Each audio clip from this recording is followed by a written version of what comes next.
What if I just press record? I don't know. I don't know what will happen if you just press record, bro.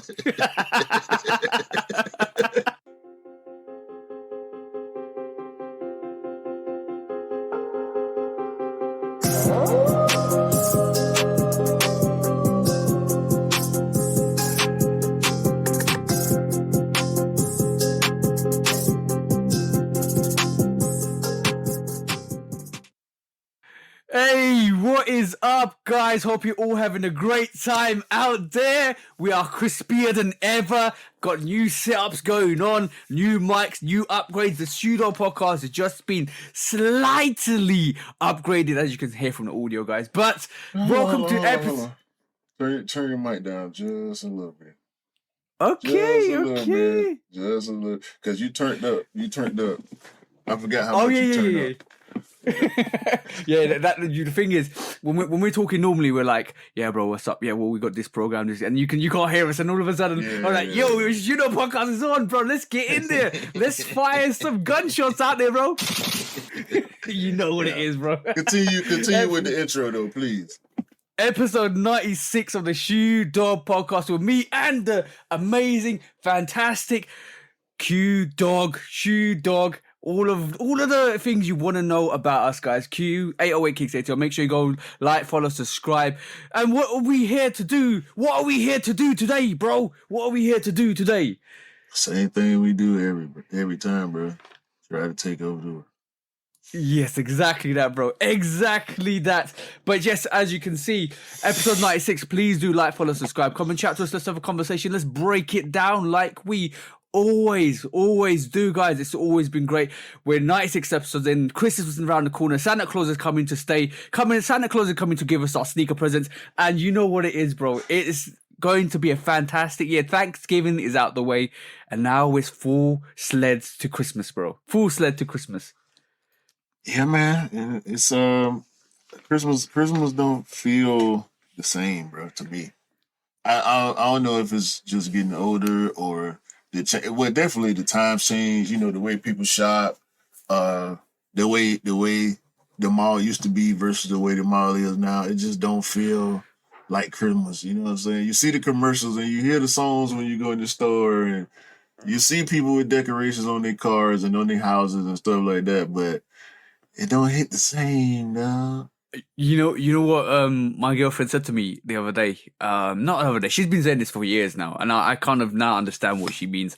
Christmas ain't Christmas anymore because Christmas is all about family and kids. And the older you get, the older you realize that Christmas is all about the kids. It's all about presents. It's all about And then you go from the era of being given presents to now giving presents, and it's like you've got to put the decorations up. And I think it has a lot to do with also the climate of living at the moment as well, because I don't feel a lot of people are out there spending like they used to 5 years back, and it makes such a massive difference.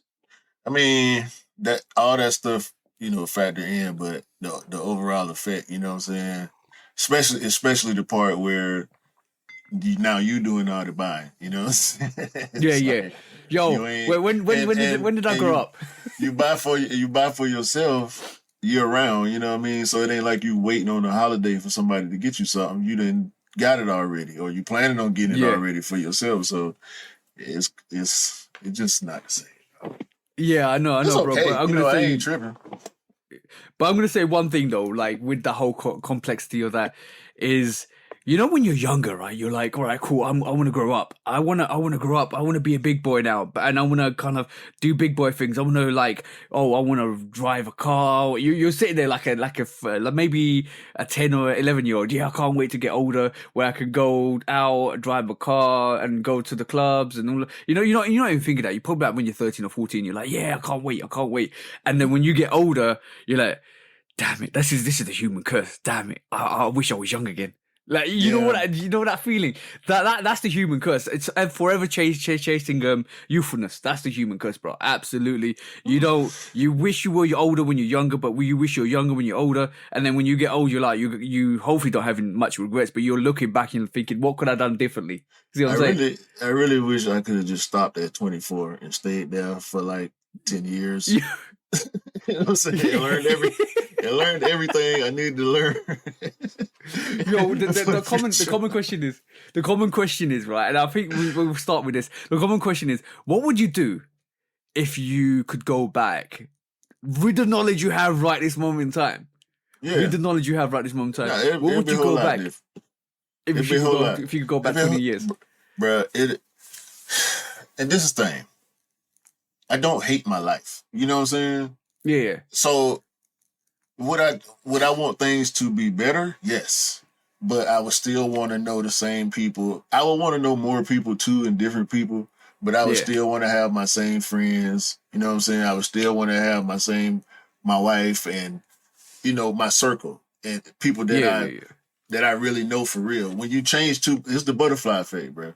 If you change one thing, everything else from that point forward is probably going to change more than likely. Yeah, you yeah. know what I'm saying? One thing leads to another.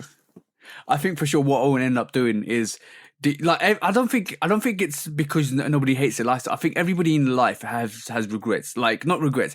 Everybody has in their life has situations where they look back and think, you know what, I would have done that a little bit differently because I would do this instead of this, and I wouldn't gone out with this situation. Or I know, or I'm gonna write down the next 20 years worth of lottery numbers and sneak them all into. You know what I'm saying? Yeah. But that's like gonna for that change situation, your whole life, bro. Because dynamics. You're not going at that point. You're not going to experience the same things that you would have. You know what I'm saying? There's three things I would. There's pretty much 3 or 4 things I would have done, but differently. I would have invested in IBM and Apple and all of the and big Beats. And Beats and Tesla. And Exactly, Google. bro. Amazon. And Google, Amazon, bro. Keep bringing it, bro. You know. Yo, so Nike. No. Hell. Bro, that's still an investment to make. That's still a massive investment to make. If you could invest in Nike right this moment in time, they're growing. Every company is always going to be growing. You can, but it's not as the price. Yesterday's price ain't today's price. Yeah. I made an interesting paradox right the other day to my mate, right? Like, I'll talk about this in a bit. But imagine being I'll probably be about 3 or 4. This is so funny. Imagine being 3 or 4 with the knowledge we had, right? Michael Jordan's come to the scene, and you're a 3 or 4-year-old telling your dad, bet on Michael Jordan to win 6 championships. He'll be like, what? What are you talking about, son? Yeah. Bro, hey, honestly, right this moment in time, right? A 3 or 4-year-old comes to you and says Zion's going to win 5 championships. And these are the dates. Would you bet on it? Let's just be honest. No, I wouldn't believe it. Like, how you know this? Exactly, You know bro. what I mean? This ain't. How do you know this? How do you know this, son? This ain't no Marvel movie, bro. Like, who out here got a time machine? This ain't Back to the Future. You know what I mean? Bro, the little boy is telling you I'm ball of dramas. I'm ball of dramas. I can tell you all the facts and figures. Just bet on me, bro. Are you betting, bro? That's the thing. Are you betting, bro? You know what? You know what? I got stories. We got stories today. Yeah. All right, so just to go back to the paradox thing that I was talking about my mate, right? I told him. Oh, right, yeah.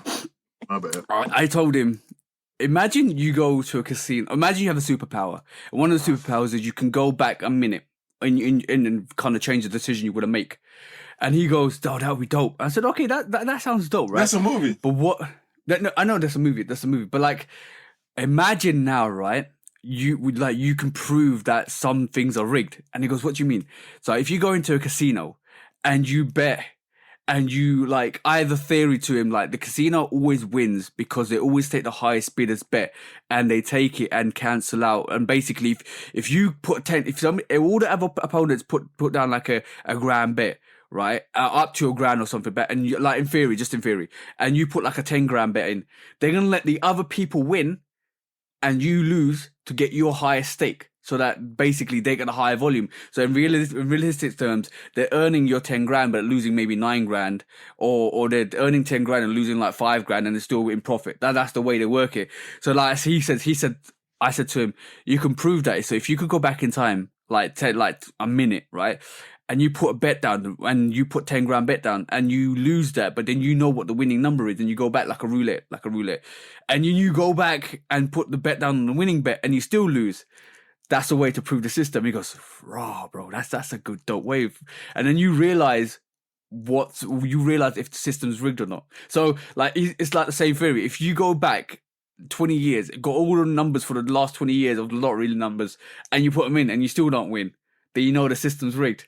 I don't think that'd be about the system being rigged. I think that's chance. Yeah. Like, no, but the thing is, if you go back, it got to be exact. If everything was exact, then yeah. But that don't make sense. If you see the number and then go back and the number is different, that don't prove cheating. I don't understand. But it does because you know what certain events are going to happen. Like say like I'm walking down the street and a blue car goes past, and then you go back 10 seconds and the blue car is supposed to go past, but a red car goes past. You're like, how'd that happen? Man, see what I'm saying? That's the same. It's not exact. You ain't going back to the same time. You going to some alternate dimension, alternate universe timeline or some shit. Bro, you're throwing quantum physics into this situation. Bro, that's what you're talking about. This is all hypothetical. Like, I'm trying to figure out where you going with it still. Like, okay, so we making it's a movie. It's literally a movie or a TV show. One, I think it's called 1 Minute. Like that's the premise. That's the premise of the show or movie. The dude find out he got this power and he goes to the casino and does that exact thing. I haven't watched it, but I heard about it, and that's the exact premise. That's why when I said that's a movie, I wasn't saying like that's a good thing to make a movie. No, somebody already made a movie. And it's recent, you know what I'm saying? Like something just came out not too long ago. I don't know if it came out in theaters, but it's a real thing. Matter of fact, I'm gonna try to find it real quick. Yo, dude, the most weirdest movie I ever watched. I don't know if you've seen this, bro. It's Predestination. Remember Predestination? Predestination. So it's an Ethan Hawke movie, right? And it's very warped, bro. It's very, very warped. It's like a movie which kind of goes into the theory of who created what came first, the chicken or the egg. So you come into the situation with a woman with a man that's a time traveler, and then he meets a woman and basically realizes that the woman is him, but he's had a change in gender, right? And then he realizes that the only way he's going to be born is if he reproduces with himself. See, I wouldn't watch that. Bro, this was a recommended movie for my brother's brother-in-law a long time ago on a Friday, I think a Saturday night when we all got together, and he goes, let's have a movie night. And he, out of the bat, looked at IMDb and stuff like that, and then he goes, this movie sounds like it's good. It's got Ethan Hawke in it, blah, blah, blah. We watched it, and once the movie was done, bro, we turned around to him and said, why, bro? Why? Not every movie is a good movie, even when the ratings are up, bro. That's all I'm saying. We were looking for a fun time. He went down the morbid route time, bro. I was like, what? What are we watching here, bro? Child, boy, man, you don't get up out of here, Ethan, man. You know what? That was a good while ago. How do you decide that don't sound good, bro? Let me just say, he never got to vote on a movie ever again. Facts. Keep the remote away from this guy, bro. Yes, keep the remote away from. Oh man, but yeah, In terms of sneakers, bro, like this week we saw the Jordan 11 Gratitude come out. I got exclusive access to that or early access to that on the sneakers app a couple of weeks back, which was good because I was, bro, 14 sneakers in November, bro. 14 sneakers in November. That's ridiculous. Yeah. And like 5 of them were like for the bro. Stop saying that. Stop saying that. You put the man on blast every week. Stop saying that. Damn. I'm just saying. It was a couple of pairs for the bro. But like I damn, like 9 pairs in November time was crazy. I'm glad there's not much in December time because bro, that's ridiculous. What you mean? No, it's a lot in December too. I know, but not nothing I'm looking. It's a lot of obscure heat, a lot of whole lot of collabs, boutique collabs, big boutique collabs, a bunch of triple collabs. Like December is pretty heavy, bro. And the Gratitudes dropped, and I feel like everybody that wanted them got them. I made sure that 4 people got pairs of Gratitudes. 2 of them I picked up, and barely. 411. They kind of 411. I was surprised. I feel like it was about cherry status. Yeah, no. I'm gonna go. I think it's more Jubilee status. I think Cherry didn't stick around as much as the Gratitude 11s. I agree with you. But yeah, but bro, Jubilee 11s are so dope. To me, Jubilee 11s are still a dope sneaker. I've got one in my rotation. But Jubilee 11s to me is a dope sneaker. I think it's dope. The Gratitude 11, I said this in my review. If you ever got Concords, that's a perfect sneaker to have in your rotation. But if you do get Concords, it's still a good sneaker to have in your rotation because it gives you choices. That's the opposite, kind of the opposite of what I said on my video that I just dropped. Literally just dropped like 15 minutes ago from time. Go check it out. Go check it out. You gotta go check it out. I just don't like the Milky Bottom, bro. And I'm gonna say this. Over time, I have come to respect that was it Photon? That white all white canvas 11 with the red on the mud guard. Oh, you mean the eggnog strip on the eggnog? They called them the eggnogs. No, who called it that? Well, it didn't have any patent leather, did it? On it? No. A lot of people called it the eggnog sneaker when it came out originally. That's quite funny. They was a full size run sitting in the outlet, and I was like, and my taste was different then too. Yeah, but I feel like I like that 11 more than I like the Jubilee. Oh, yeah. Ooh.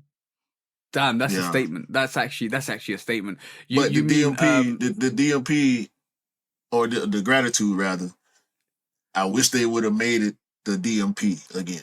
You know what I'm saying? Yeah. Versus the Gratitude.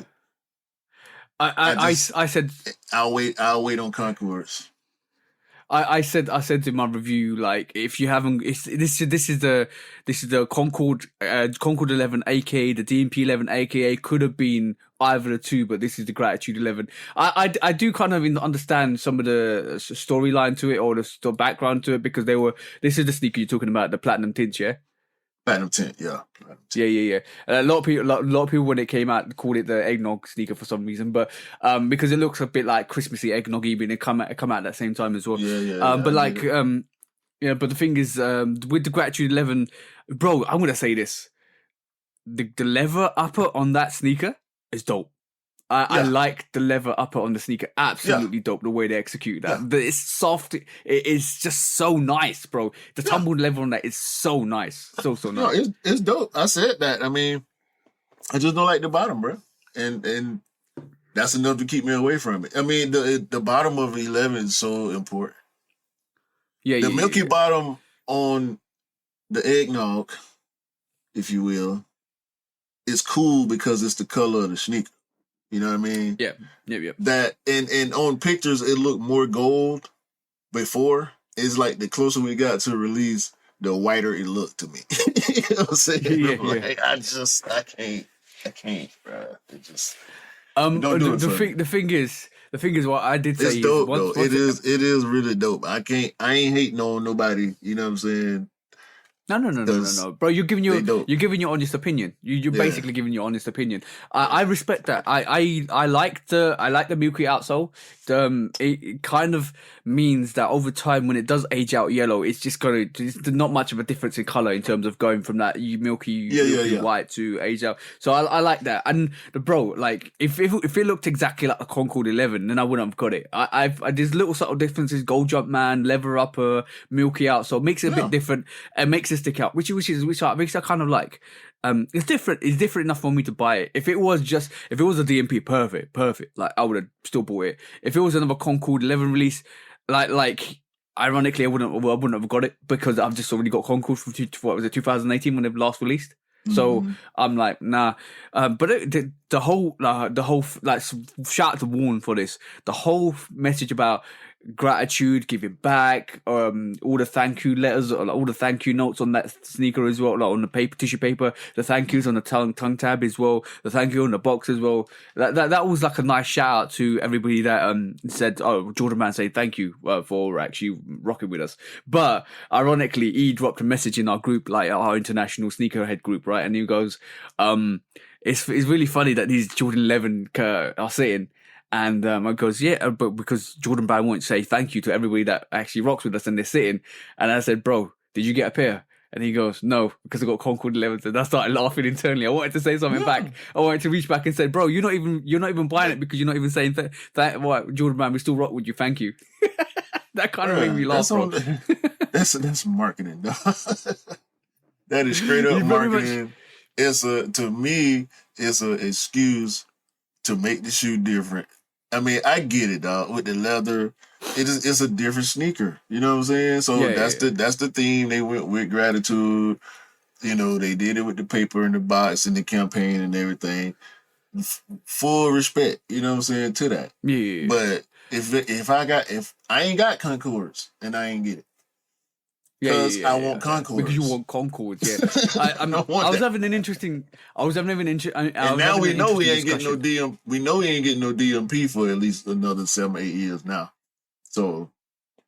Yeah. I was having an interesting conversation with one of the sneakers in Instagram. And basically he was talking about how he was looking at Bread 11s, he was looking at Concord 11s and all that stuff. And I was like, bro, you know, like he was thinking, what if Bread 11s release in the next 2-3 years? Like, what's the point of me going picking up the Bread 11s on resale? I said, bro, before they even release the Bread 11s, you know they need to release the Space Jams, and then the what do you call it, the Legend Blues, UNC, and then the Concord before they release the what do you call it, Bread 11s, because it goes in cycles. No, I think it goes in cycles. Not another Concord. We ain't gonna see. No, because we're not going to see a Concord or a DMP for at least 6-7 years, bro. Yeah. We won't see, like, the cycle between the first release and the second release was 10, 11 years. Then it was 7 years. It's going to be another 10, 11 years, bro. 2019 was the Breads. Yep. I'm going to say 2030 before we see another Concord or DMP variation. Or a Bread. I think Bread will probably be like 2028, 2029. It might run it back for 10 years or something.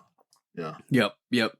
That's the way the thing goes. Like right this moment in time, I'm sitting on Space Jams, I'm sitting on Concords, I'm sitting on Breads, I'm sitting on Jubilees, I'm sitting on these cool grey 11s. I'm sitting like, bro, I just need to complete the complete the OG.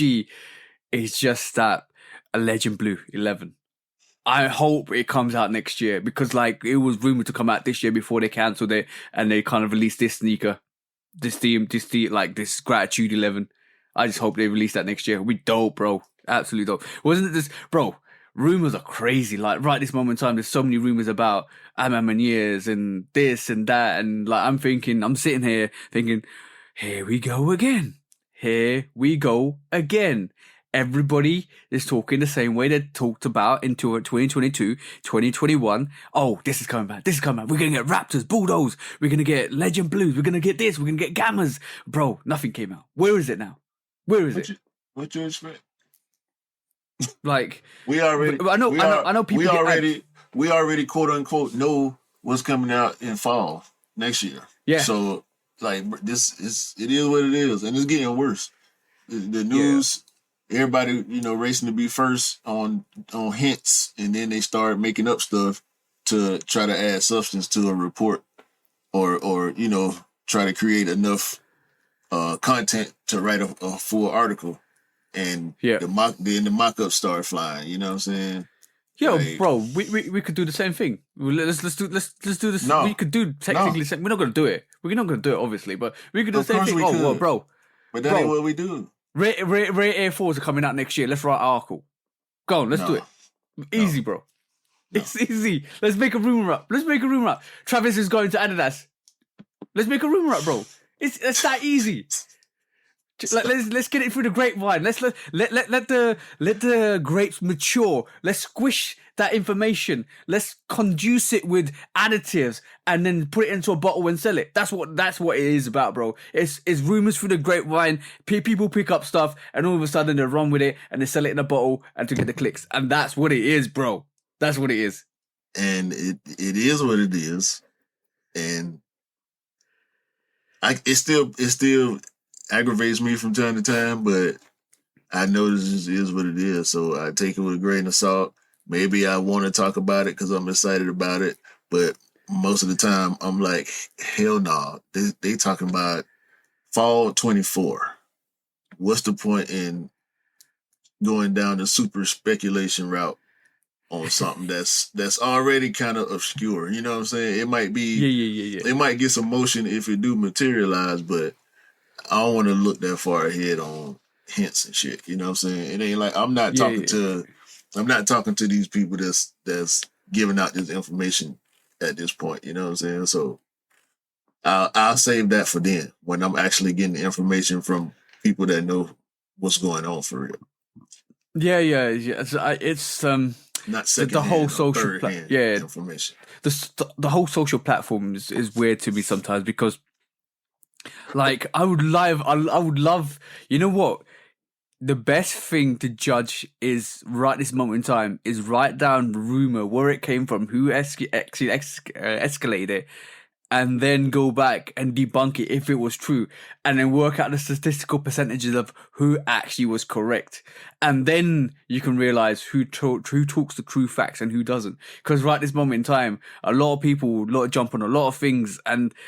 Most of it's fake news, bro. Like, let's be honest. Most of it's not fake news. Most of it is hopeful thinking of what they want, and they project that into the universe, which we do too. Let's be honest, we do too sometimes because we want certain things to come out. But they then write a paper, a document, mock-ups, seal deal, bang. This is coming out. Confirmed it's coming out, bro. Where's the Air Force One that was confirmed to coming out from Travis Scott this year?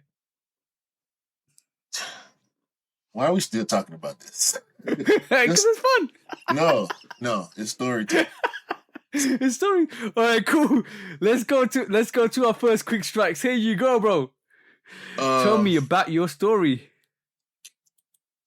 So it's a restaurant I delivered to. I've been delivering there for like 4.5, almost 5 years. Know the people pretty well. You know what I'm saying? They know me. They like me. We all cool. You know, the employees know me, everything. Little Irish pub, like dive bar type situation, right? So the owner's daughter, who I normally deal with, walks in and she says, she got this funny look on her face and she looking at her shoes. She had on like some little Puma casual, like basic Stan Smith, blazer, that style, right? Yep. Samba, that style. But they Pumas. Just some all white Pumas. And this a white girl. You know what I'm saying? Let me say that. Okay. and this ain't no offense or attack on nobody, right? But we all know the stereotype about white girls with triple white sneakers, right? Yep, So yep. she's looking down at her sneakers, and she like, my shoes are squeaking. So I look, right? They all leather, right? So I look at them, and I'm like, "What you?" I didn't hear it. So I'm like, "What you mean?" She's like, my shoes are squeaking every time I take a step. But she said I washed them last night or the other day or something like that. Oh, damn. Yeah. Go on. I know. Now, let me say this. I've never talked about sneakers with her or her parents, the owners. You know what I'm saying? The three of them are the owners. I've never talked about my life outside of the job with them. You know what I'm saying? Are we saying you're now a little celebrity in your No. region?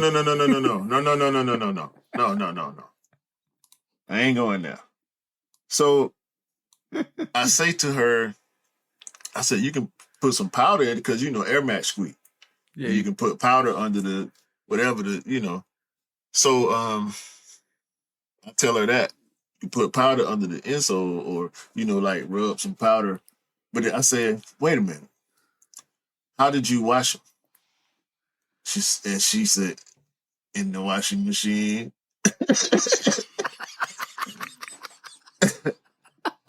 And I closed my eyes and tilt my head back. And I said, Allie, shout out to Allie. I said, Allie, what did you use in the machine to wash your sneakers? Regular laundry detergent and fabric softener.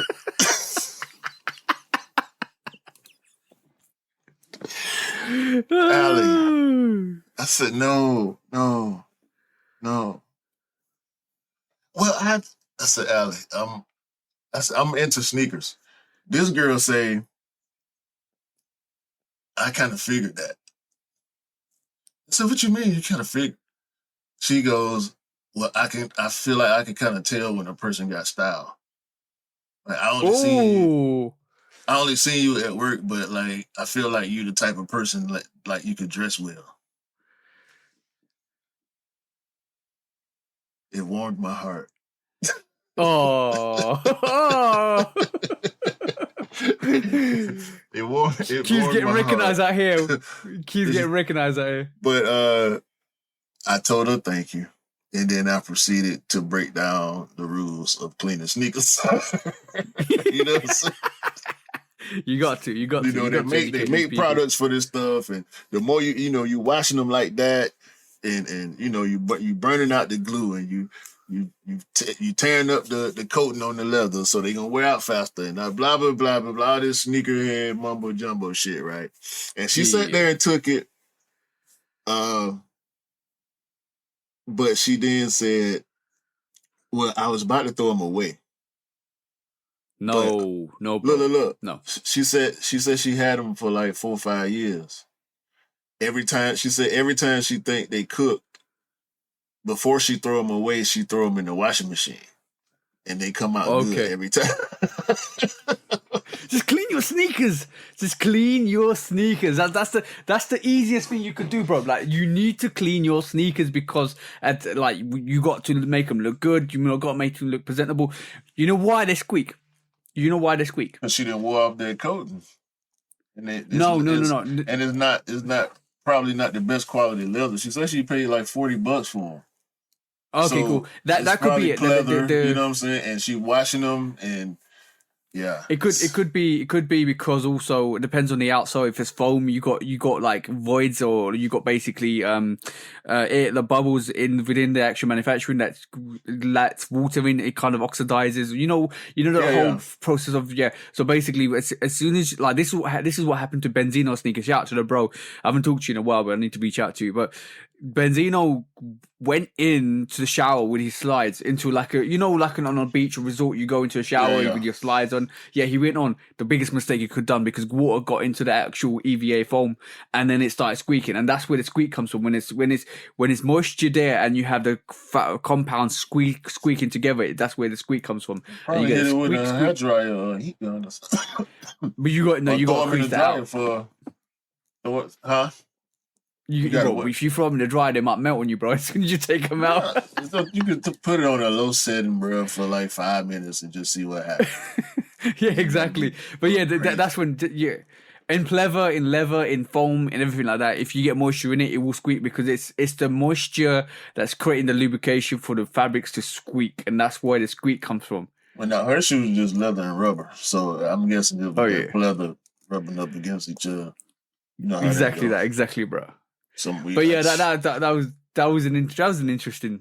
Well, you get recognized on the streets for your fabulous No. style No, in your work She clothes as ain't well, never- bro.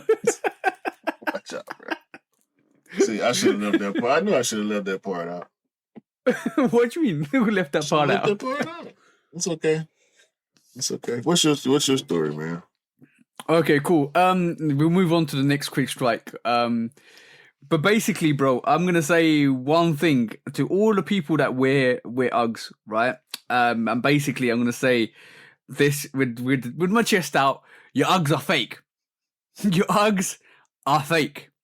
What? All your Uggs are fake, right? Everybody that doesn't buy Uggs from Australia since 1974, your Uggs are fake. You know why? No. Right, I'm about to tell you why. Because this shout to the missus for bringing this story, and she thought this would be an excellent segment in our podcast. But basically, apparently, Uggs. You know what in your opinion are Uggs? What's the background to Uggs? Break it down. From what you know. I know Uggs from Boots. Okay, from Boots, right? Where did Uggs originate from? I don't know. Right. Uggs, the name Ugg is not a brand name. It's a commercial name for a type of boot, right? And it's an Australian boot. And that's where it came from. That's where it derived from. So basically, Ugg is a boot that comes from Australia. That's where everybody knows it from. And basically... No, they don't. Go on. Break it down. Because I'm about to show you some facts. I ain't never heard.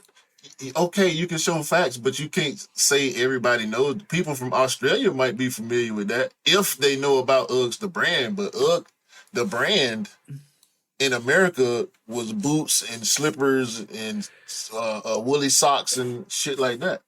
Right. In Australia, Uggs is a name of a product, not a brand. So it's not. It's basically not real fake. I was just capping a bit, right? But what happened was Uggs came out. America grabbed onto it and did it a global brand by copyrighting it. And then they distribute it to the world. And they banned Australia from selling Uggs to everybody else around the world. So you can't get authentic Uggs.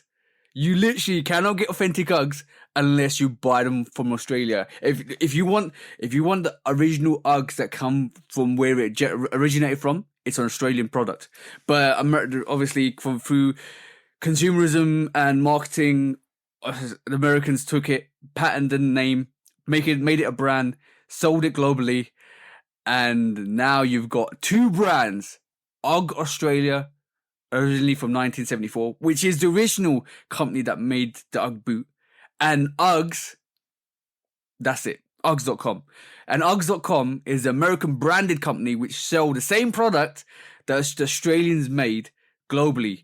But they banned Australia from selling it. Imagine that, bro. Made it a hot line. I made it a hot song. That's the one, bro. That's the one.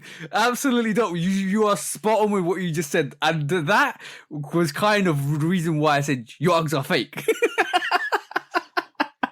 Yeah, nah, it's not real and fake. It's not really it's fake. A product It's not and a really brand. fake. That is pretty lame of whoever started the brand to do though. Like if you know you got the name of your company from a product that existed, if that's fair in business, how can you then cap the people that you got your namesake from? That's just shady. That's shady, bro. That's business. That's business. If you haven't watched the Nah. McDonald, bro, do you know there's a Netflix movie, I can't remember the name, or I think it's called The Founder or something like that, and it's got Michael Keaton in it, and basically he does the whole McDonald's thing where the McDonald's was created by two brothers who then basically had it regional, and then he made it a global merchandise. He cut them all out, and he kind of made him the front runner to McDonald's. That's the same situation with this, bro. Like it's the brand and the name. And the name and like basically is using that. It's like basically McDonald's you saying the hamburger's copyright and you can't use the hamburger name anymore. That's basically what it was for this situation. But you got the hamburger anyway, so you know that this kind of evens out. But nah, bro, that's pretty lame for them to do. And they I mean, maybe they had their reasons, but Yeah. that's lame. That's real lame. Yeah, bro. I mean, you cut their country off from the whole world.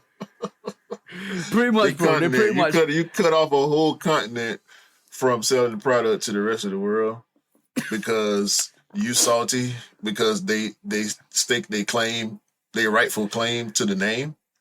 Let me just highlight this. We had more business and more money than you, so we were able to. Yep.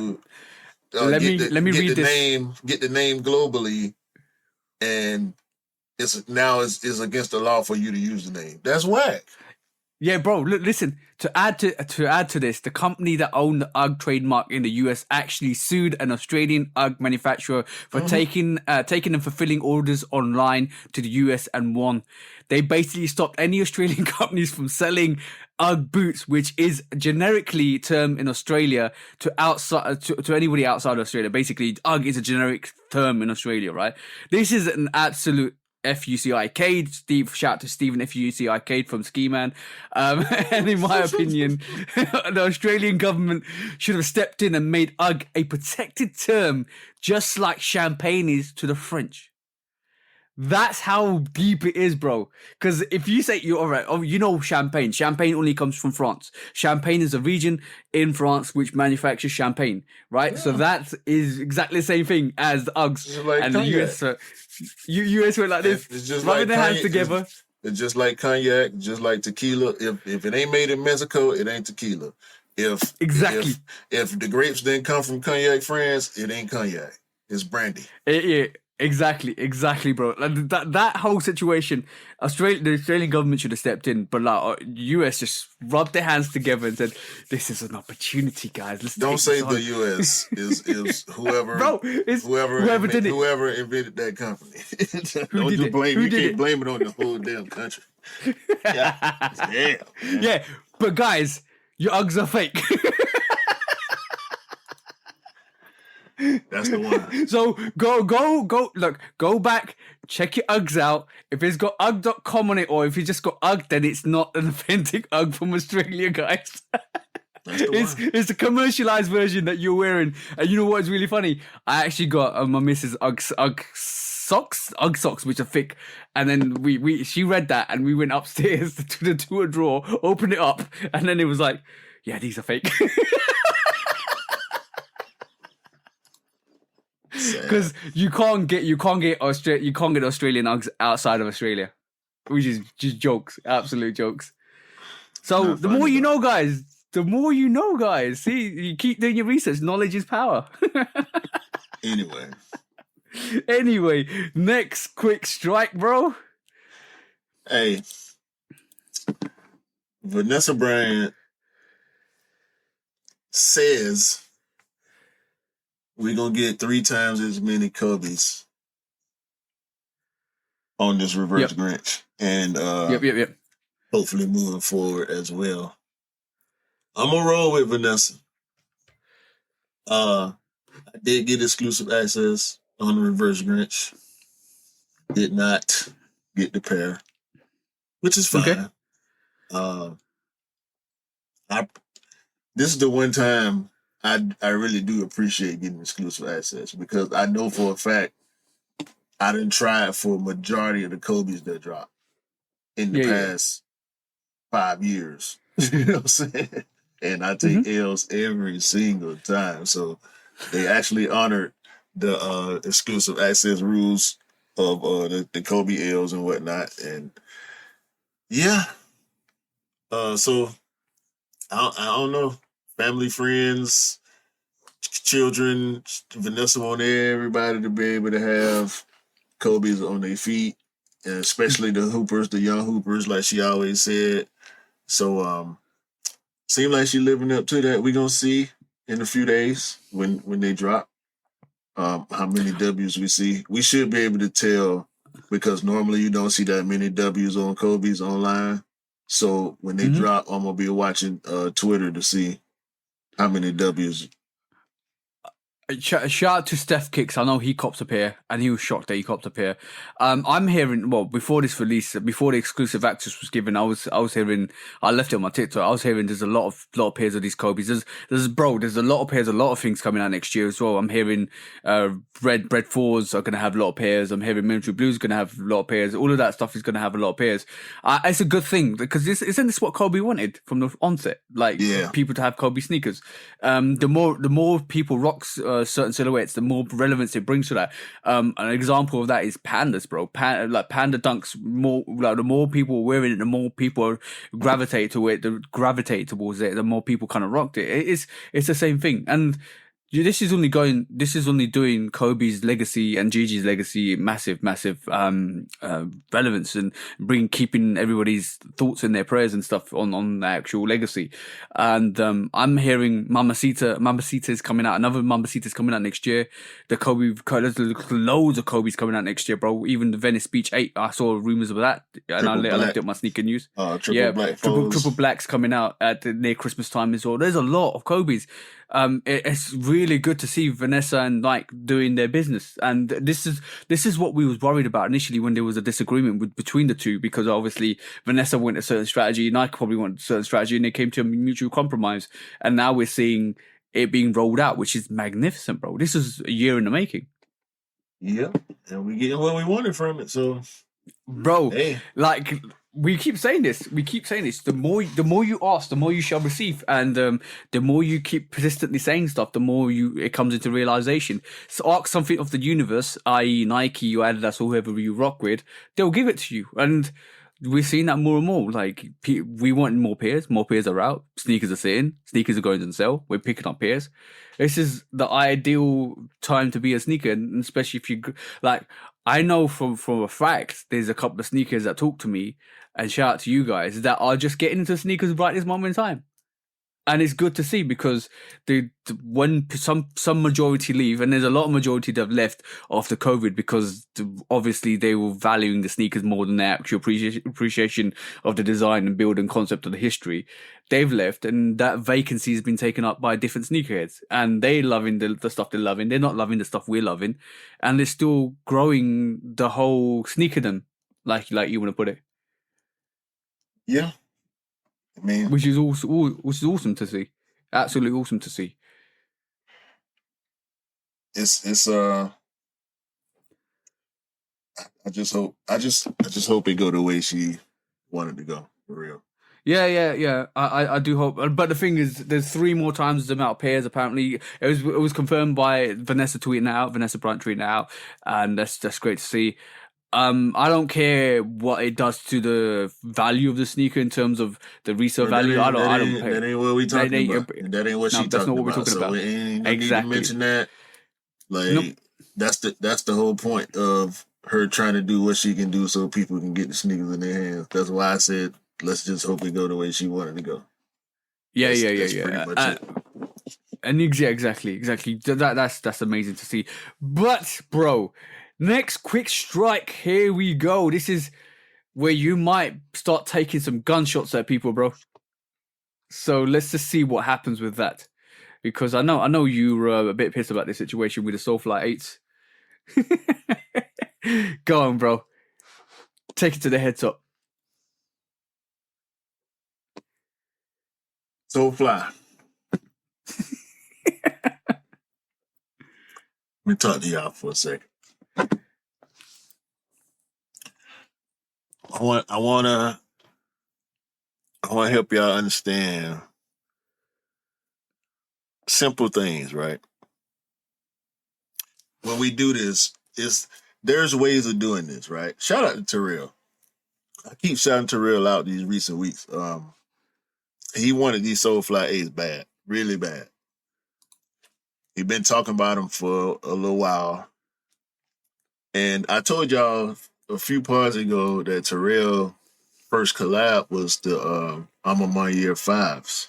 The Dons, right? Yep. As soon as he copped the Dons, he started talking to me about the 8s. When they coming out, what I got to do. And, we didn't have no details at that point. So, I'm hunting them for him. Mm-hmm. So, obviously, boutique release before retail release, right? Yep. So they dropped. And I prepared him. I tutored him up on the capture system. You know what I'm saying? He was familiar with that from some other websites. He said he had Apple Pay and Shop Pay already loaded up, right? His account was already locked in. I told him, bro, just make sure you logged in. I said, go create you a Soulfly account. You know what I'm saying? Correct me when I'm wrong. Go make your Soulfly account. You know what I'm saying? Make sure your payment, your shipping and all that stuff is already locked in, but you still got your Apple Pay and your Shop Pay, so you should just be able to hit the button. That's how retail boutique cops go, right? Yep. Manual boutique, first release, I'm on my year, Pata, Supreme, like you name them. You need to have an account open. Yep. Have an account open, get locked in, get your address on, everything sorted. Bro. You see that? What's this?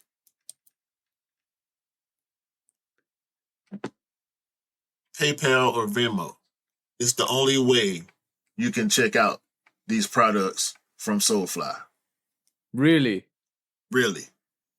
What? Yes. Hold on. Is Soulfly running like a dodgy ass business here? Where's the credit cards and where's the visas and like? Is this a scam? Bruh. PayPal or Venmo is the only way you can check out on this Soulfly release. Hold on, isn't Venmo like really notorious for? I don't know. Backdoor, not backdoor activity, but I'm talking. I think it's like a Cash App or PayPal, somewhere in between both. I don't use Venmo. I barely use PayPal, but no, bro. I mean, bro ain't got no PayPal account, right? So here he is. 10 o'clock hit. He already locked in. He been locked in 5 minutes before the release. You know what I'm saying? Refreshing the page and all that. He locked in. He get in line before 10:01. He in the cart. Yeah. I mean, he in the line. Get to the cart. Ain't got no PayPal account. So now I got to try to go run the PayPal and hope my size don't sell out before I make an account and put my information in all of this. Yeah. You know what I'm saying? Bruh. Did you cop? Me? Yeah. No. It was over. I didn't go in for him. He told me he had it. And I believed it because he listened to me and he, it was call and response, bro. Like, I was explaining it to him and he was telling me whether he understood or not. If he did understand, all right, cool. You know about that. So you didn't, bro, you didn't do anything wrong though. He did everything he was supposed to do. He said he was in line before 10:01. That's how you do it. You know what's really shady? You know what's really shady? This was his first retail cop, bro. Retail boutique manual cop. This was his first time, and he got in like a pro. And fucking PayPal. Bro, I'm gonna say one thing, right? Like it was easy for me for my MMN. By the way, my dust pay, I haven't got even notification for that at the moment as well because I'm like, it's coming up to Christmas, bro. Like, I need to kind of reach out to them and say, yo, what's happening to my pair? And a lot of people in the UK haven't got their like dust pairs at the moment or People in notification. the US just getting it.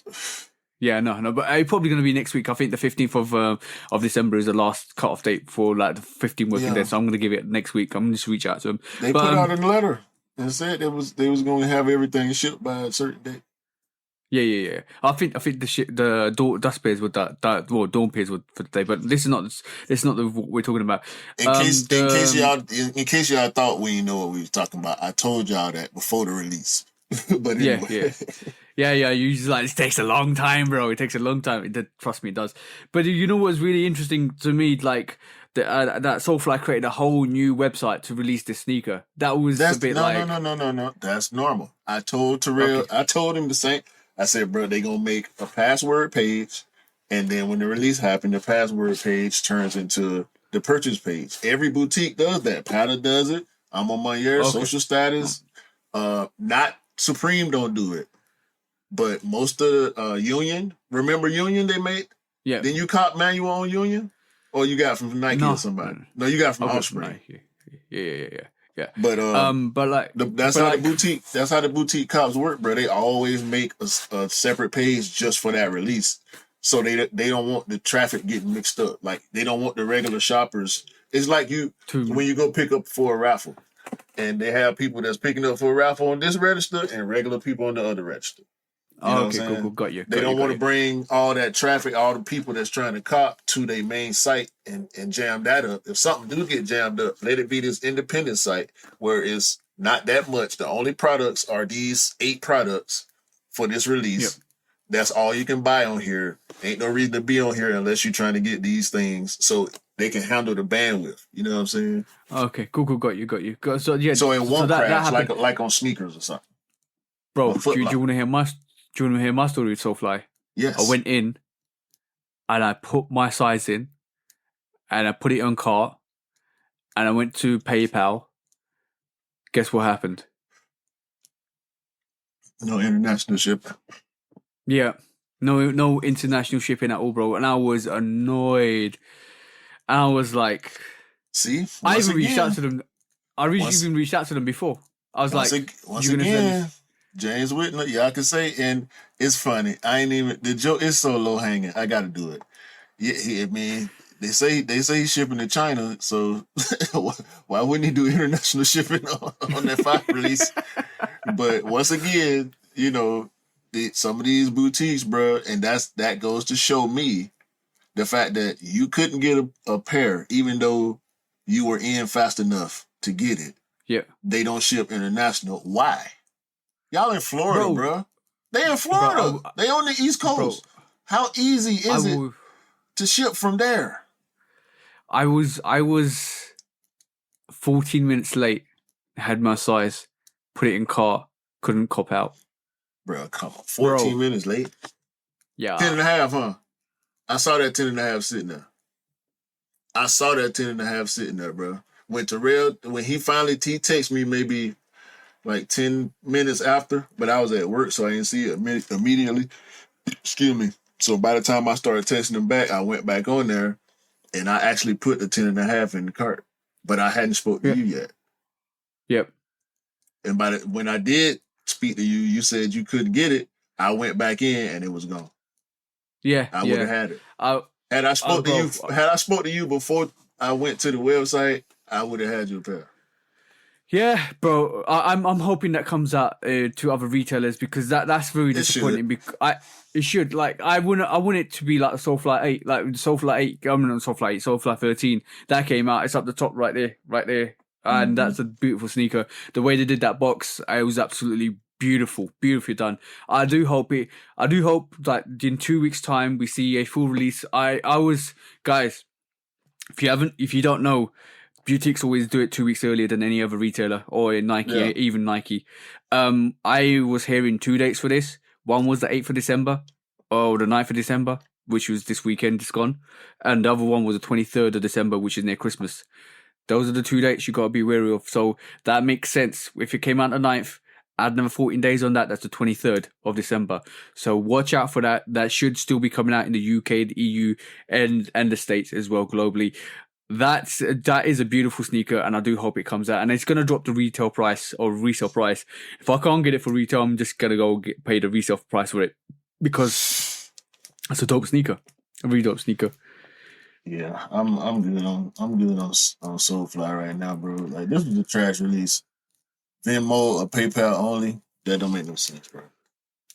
Bro, I'm gonna definitely say one thing just to conclude this is, you know what? The long waiting time for the Menu is taken away from that release for me, like a bit. I'm like, man, I wish I had those sneakers already.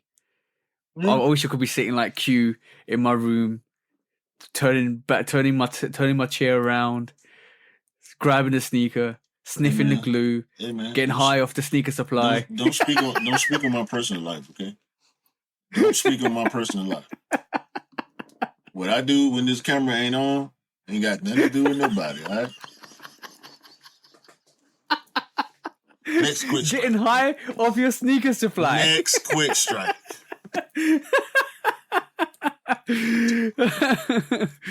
Shall we talk about Jerry Lorenzo, bro? Shall we talk about Jerry Lorenzo? Okay. So I like the way you did that, bro. Jerry. Yo, bro, there's a couple of situations with Jerry Lorenzo we need to talk about this week. One of them was I can understand why he said these pharaoh gods, right? Was first of all, let's address the elephant in the room. The elephant in the room being, how close is this Adidas Essentials pharaoh god? Not Adidas Essentials. This Adidas pharaoh god collaboration. A lot of people saying this looks very, very close to Yeezy-ish, and you said that before on the podcast as well. It looks very Yeezy-ish. I think Vaughn said that after we stopped the podcast as well. It looks very Yeezy-ish. So that's number one. Number two, is this Pharaoh God rivalry model? Doesn't that look like the Air Raid? Yes. And like when I talk about the Air Raid, I'm talking about these. The Fear of God raid. Yeah, Fear of God raid, the Night Fear of God raid. So that's coming into question, and even what a Nike Air Raid. Yeah, the Fear of God raid. I want that. Yeah. And also a lot of people were talking about the actual athletics basketball Fear of God being very close to the Nike Fear of God one. Bro, tell me this is not so. Tell me this is not like a rehash rendition of the Nike Fear of God. I don't think it's a rehash. I just think it's the way he liked the design. Okay, good. That's his design aesthetics. Yeah, he spoke on the rivalry and liking that silhouette and just wanting to reshape it, and that's what he did. The fact that it looks like the raid makes complete and total sense to me because he did the exact same thing to the Air Raid. Yeah. He wanted to redesign it and make it his own. You know what I'm saying? He took the aesthetics from a silhouette and made his version of it both times. Not so much with the Fear of God one, because I can't say what silhouette he directly pulled from with that one, but with these, and it is comparable to the Air Force One. But with that being said, had he done an Air Force One, I think it would look like that too. Because all his shit, look at what he did. He did the mock. The mock got that similar aesthetic. You know, the basketball shoe got that similar aesthetic. So this is just the way he liked the design, bro. The bag, I mean, even look at the bag. You know what I'm saying? Yeah. It's very essentialish. It's very essential. Yeah, that's his swag. That minimalist, simple, pastel colors. You know what I'm saying? And I like the basketball shoe. I'm not gonna lie. Yeah. That is dope. However, I'm not rolling with this whole idea of some shit being worth $1,000. Oh yeah, He can get out of here with that. we're gonna get into that because like I was also well I heard that and I've got a few points to make to that, but I can kind of see where the aspirations came from, but like is this 2 years too late? I'm being honest here. Is this No, sneaker 2 years too late? Why not? no, because the hype ain't dead on it. The hype ain't dead on Okay. this. We all can't wait. Even those of us that's not going to participate can't wait to see. I want this to happen. You know what I'm saying? I Okay. want to see this happen. We've been waiting on Jerry. We've been talking about Jerry. We've been speculating. People been letting samples leak and stuff like that. You know, we trashed the first samples. I actually liked one of them first samples. It's controversy about the slides being the price that they are. You know, he had to, not had to, but he did explain that it's not a basic Adidas slide. It's Yeah. you know, better materials and blah blah blah. So I mean,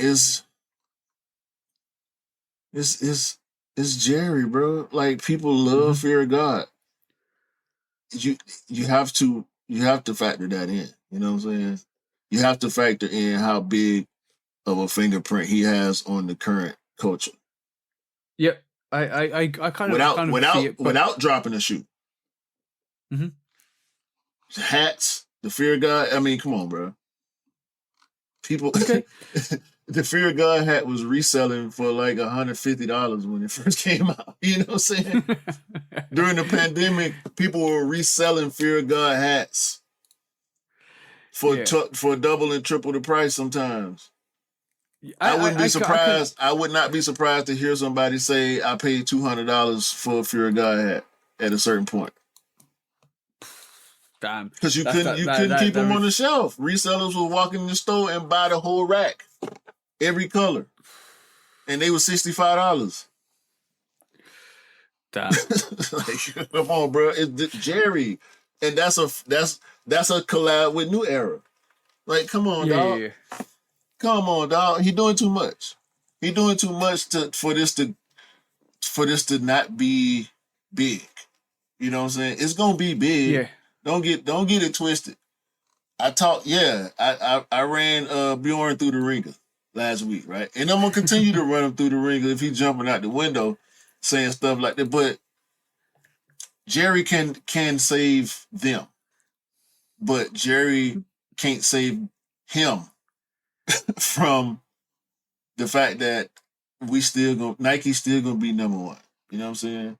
Yeah, This yeah. this I will understand work. that. Don't get it twisted. This will work. And I know how big Adidas culture is in different countries and all that, but that ain't about this. This is not about all that.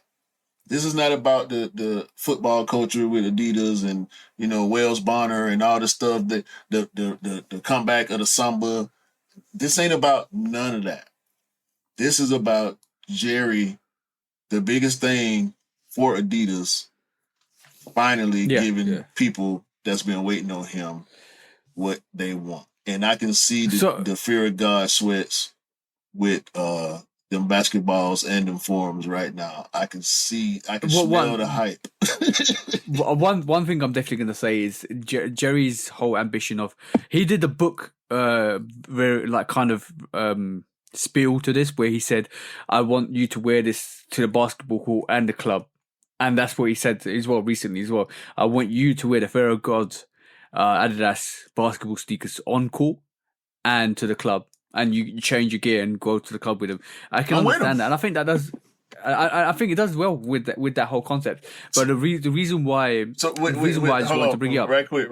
With that statement is the performance aspect that's gonna matter more Yep, because they look more. dope. They are dope enough for you to wear outside for Yeah, sure. yeah, yeah, of course. And this is a better rent. Look, I'm gonna say the Adidas Yeezy basketball sneaker, the Quantums weren't that. And this No, is a way, way, way different sneaker to that as well, and I think it does well to that, and I do respect it. But I'm just taking the familiarities between the Nike like Nike Fear of God ones to this basketball Adidas Fear of yeah, God ones. that's facts. That's undeniable And facts. like, yeah, but there's very big similarities to that, and I'm a bit surprised that it looks similar because not the surprise in terms of like, yeah, it's Jerry's doing Jerry what he does, and this is what his aesthetics and design philosophies are, which is fine because you could say that about Tinker with the whole air bubble and shit. Yeah, so you can understand that. But the thing is, when we had a transition from, like, I'm taking an example, and this is a radical example of Kanye going from like the Yeezy 1 to what he did with the 350s. It was dramatically different enough. I know he took stuff away from Roshi to do that 350, but it wasn't the same. It's the same design aspect that he did with Nike, and that's why I was like, it's quite similar. It is quite similar, but that, like you said, it's just design aesthetics. But the main discussion topic for today was how he said the sneaker was supposed to cost $1,000. We're not doing that, dog. We're not doing that. Does he have enough clout to pull that off? I don't know. Because I mean, he's done a lot in the fashion world. Yep. A lot. His presence is undeniable, right? But not with Adidas, dog. You can't make no $1,000 Adidas shoe. Go to Louis, go to Balmain, whoever, and do that. Go do a Rick Owens collab. Sell that for a stack, and it's gonna sell for a stack. It might not sell out, but it's gonna sell for a stack. And the people that buy that type of stuff is gonna wear it. You can't do $1,000 shoe with Adidas, bro. It's not gonna work out. Yep. Yeah, and I think opinion. what he said. The thing is, I'm remembering when the Off-White Jordan 2 lows came out, and Virgil said the same thing. Like, the molds for this, the design for this, it's all about art rather than the cost of the sneaker. And it costs more to make the sneaker than it would to actually sell it. And Nike's not making any money off it. This is the same thing what Jerry said. Jerry, like, in retrospect, I know a lot of people taking that comment and ridiculing for it, but he told you facts, though. He told you because he made the design for this. They made multiple molds, bro. We saw the samples and we trashed it. Yeah. Apparently, he did too. He designed something, and the final product he didn't agree with because that ain't what we finna get. You know what I'm saying? This is why it took so long. Yeah, and this is why it took so long. And we gotta respect that, right? And we have, for the most part, respected it. We questioned it, and we've been speculating, but we knew he was still there. He never left. There was never no rumors about no turmoil or nothing like that I was aware of. We was just waiting on him to get it together, and now he got a bunch of products. You know what I'm saying? He say he already got a full clip. So once this first season or collection roll out, I expect to see more in 3-4 months. Yeah, I can see that. In mid-summertime next year, we'll see way more. He might do seasonal collections. I mean, it's Jerry, bro. He probably do seasonal collections like he do with. He's got a lot on his plate. He's obviously got a lot on his plate, so he probably will do. Yeah, he got it. But I'm not ridiculing that comment at all, because basically for me to say that it shows passion. So for me, for somebody to say it costs this much to get this product off the line, and going forwards we know what we're doing, so we're gonna streamline it, make it cost effective for the business, so it makes profit. That's what he was saying. Somebody added him saying you basically saying this sneaker costs £1,000, blah blah blah, or you want the sneaker, you could have sold a sneaker for £1,000 because that's just how much it costs to develop. That's absolutely ridiculous. He's fired back with comments, and if you want to ridicule Jerry Lorenzo, go and ridicule the late Virgil Abloh as well, because he said the same thing about the Jordan 2 off-white lows and nobody batted an eyelid. He responded, he came out and defended that sneaker just as hard as Jerry's defending his sneaker. And that's passion, bro. For me, that shows passion of the work of art that you create with the brands. And that is up due respect. And shout out to Jerry for actually firing back to some of these ridiculous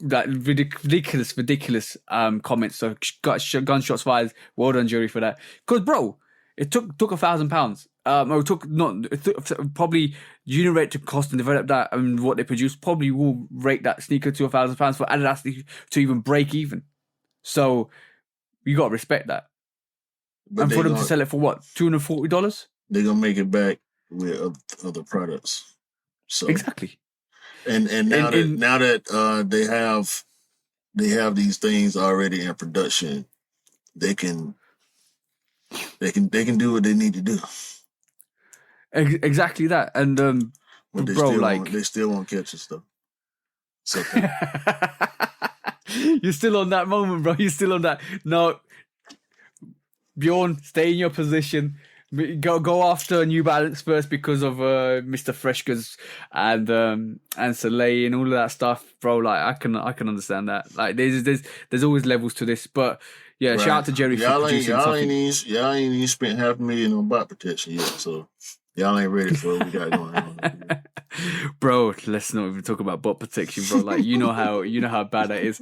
All right, cool. Next quick strike out here, bro. Hold on. Okay, cool.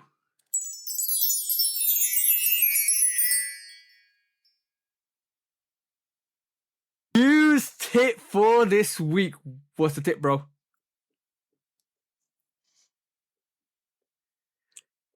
Don't just throw your sneakers in the washing machine with any of your cleaning products.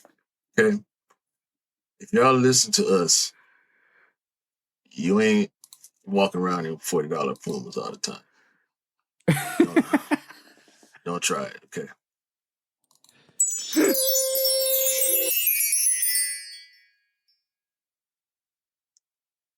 That's the bottom line, cause Q Dog said so. Shout out for that, bro. Yeah. Make sure you clean your sneakers manually and don't put them in the washing machine. A lot of people Shuvinator, Crep Protect, Jason Mark, MGK. There's a bunch of brands out there that make soul sauce and all type of stuff, man. And that don't. Yeah. Next quick strike. Okay, all right, cool. Next quick strike, bro. Going into this, and we want to talk about Mr. Travis Scott, bro. There's a couple of things. You know what is ironic? There's a couple of things that actually came out before we recorded the podcast. So what you want to get to first? Let's talk about his AP watch, because obviously that was a big thing last week. We kind of caught the back end of it once we were recording last week, and it was basically the Audemars Piguet. I can't even say it properly. Go and say it, bro. Audemars Piguet. That's why people just say AP. AP, yeah, the AP watch. This was limited to, I think, Croissant. 200 pairs. Croissant. That's the one, bro. I'm surprised you haven't told the croissant ham cheese sandwich yet. Nah, that ain't for the pod. That's personal. But yeah, the AP, the Travis Scott croissant, the AP Travis Scott watch. the AP Travis Scott watch, Cactus 200 Jack. Pairs, Cactus Jack watch. It was 200 pairs, not pairs, and they went 200 watches. Oh, I don't know why I say 200 pairs. 200 watches. I'm sneaker mode, bro. It's just sneaker mode. 200 watches, and basically they were about £201,000 each. And a lot of people were like, "This is out of my tax bracket. This is not what it is. Why is he doing this? Blah, blah, blah." Bro, what you mean? Why is he doing this? It's Travis. A lot of people were saying that. It's Travis effing Scott, bro. What are you talking about? Wait, why is he doing this? It's Audemars, bro. Do y'all listen to hip hop music or no? Y'all, I mean, help me understand, bro. Wait a minute. I'm not a watch guy, okay? Yeah. A lot of people, it's Audemars, bro. It's Audemars. this is the watch. One is Rolex, is Audemars. You know what I'm saying? Is Patek.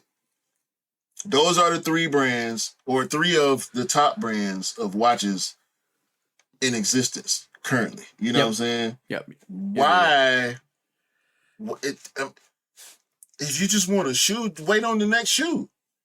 That don't mean he can't do other stuff.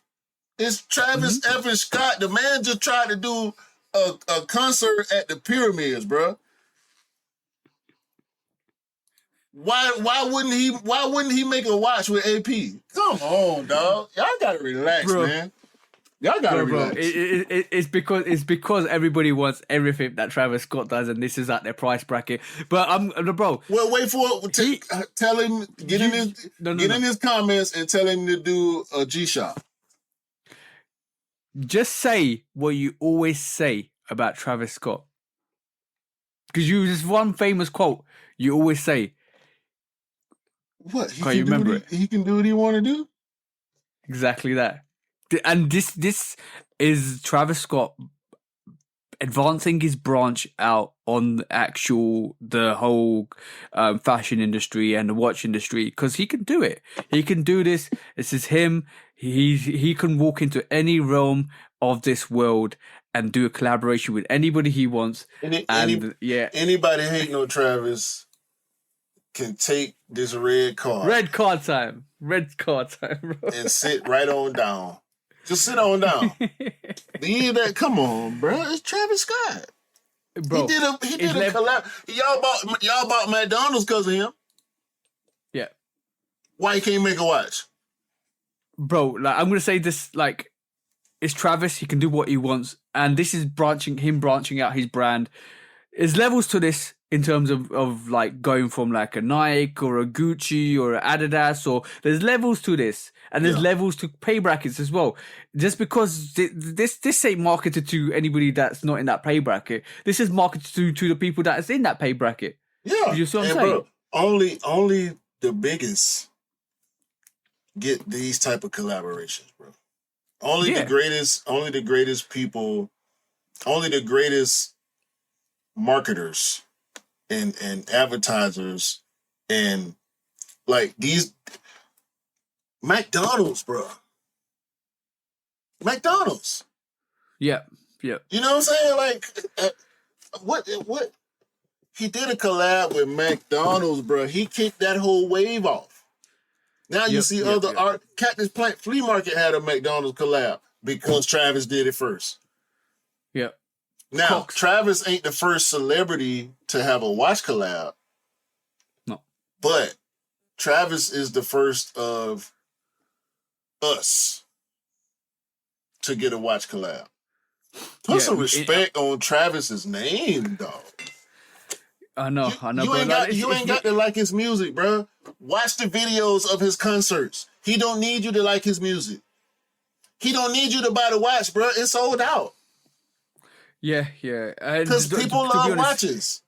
It's limited. It's probably one of those watches that will probably end up going for millions in the future. The people that bought that watch, they don't care about his shoes. They don't care about his music. They care about the watch because they're watch people.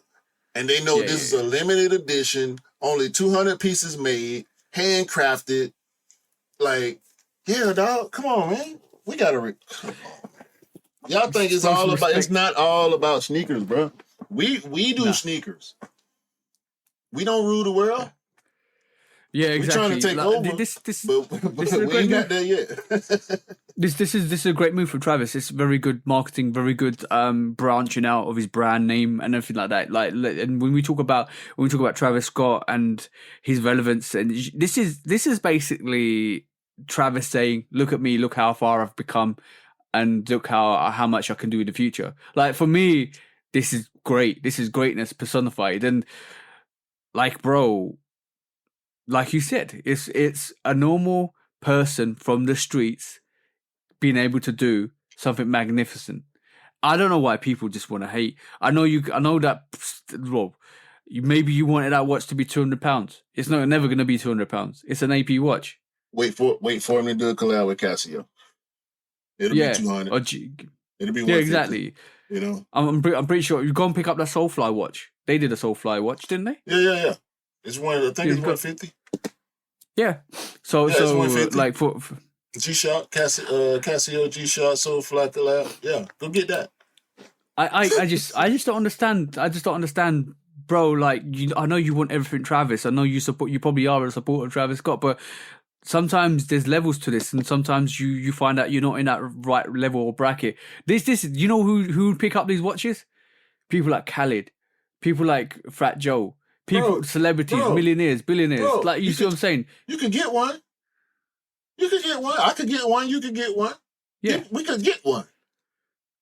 Were you ready to get one when that happened? No. Okay. It is what it is, right? You wasn't ready. But you could get an Audemars. You have to wait. You have to do your research and all that. You have to get into the watch culture if you want to make sure you're getting what you're paying for. You know what I'm saying? You're not Yeah. being overcharged, you're not being ripped off or whatever, bro. Like I'm not a watch guy, but I like content, right? So I went down a rabbit hole on watch content. It's this one dude, I can't remember. I think his name Nico. He run a watch shop, and he's a watch dude. Like he knows serial numbers by heart. Like we know colorways by heart. Yeah.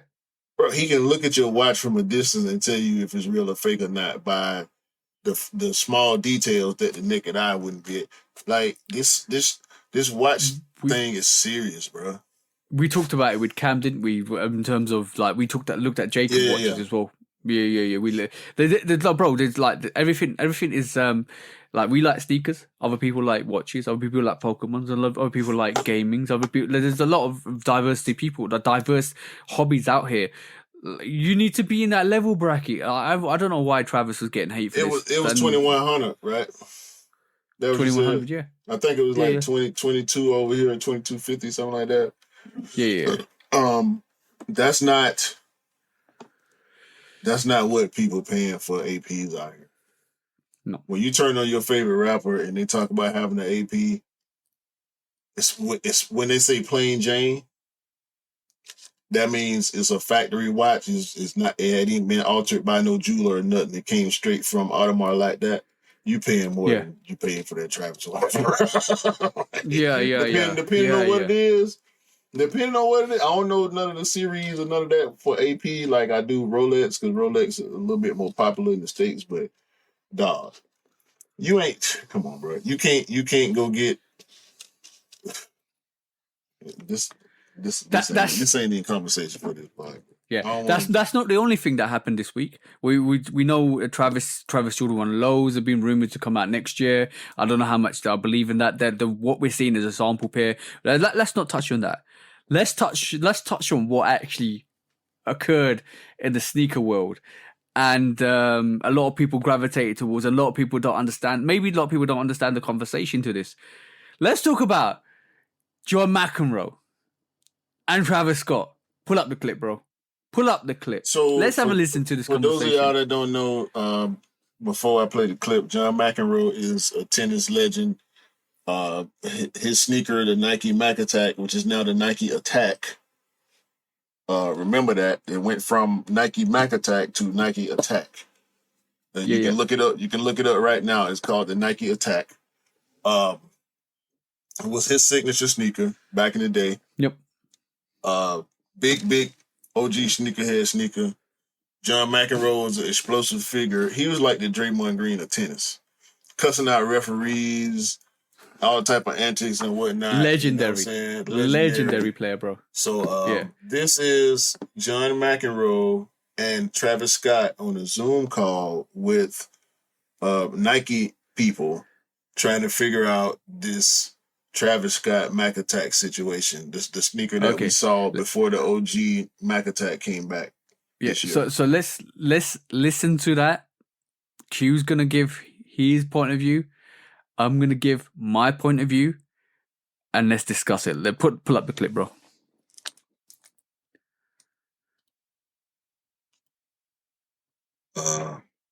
Can't hear anything at the moment, bro.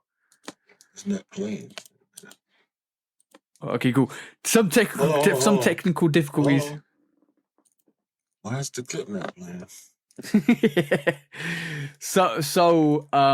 Basically, like we'll wait for Q to play the clip, but obviously shout out to the person that actually recorded this secretly. I wonder who had just went. And you know what, that conversation happened probably a year ago. You reckon? Yeah, I definitely don't think it was recent because we've been seeing this shoe for so long, and there was speculation on whether or not it was just a PE for Travis because he wore it on stage, or if we was going to actually get a release. But it's on release calendars right now. Okay, I got the audio. Let me pull it up. Let's hear. Because the Mac Attack's going to release sometime just before Christmas, from what I'm hearing. Exactly. Go on, bro. Let's hear the legend John McEnroe in all his glory. His Mac glory. Damn it, Travis. Can you hear that? Yeah. Can hear it. Gone. Okay. Jenny's right. Okay, let's have a bit of a compromise here. Her suggestion is to do a Cactus Mac thing for this one shoe instead of Cactus Jack. Okay, but John, like, I mean, somebody on here got to correct me wrong, but this is my first time even hearing about this. Like, Cactus Mac was never a thing. Like, Lena, somebody. Come on, man. Show a little respect. This is my shoe. Lena, I mean, I'm not really, like, feeling it. It's like something about it just feel a little off. It's like a burger or something. Like, well, I ain't trying to take nothing away from you. I ain't trying to disrespect. I ain't trying to do nothing like that. I just, trust me, I know more about the knowledge of the shoe than probably anybody, but... Like right now, the young Rangers really the ones that's kind of pushing the needle for what's going on right now.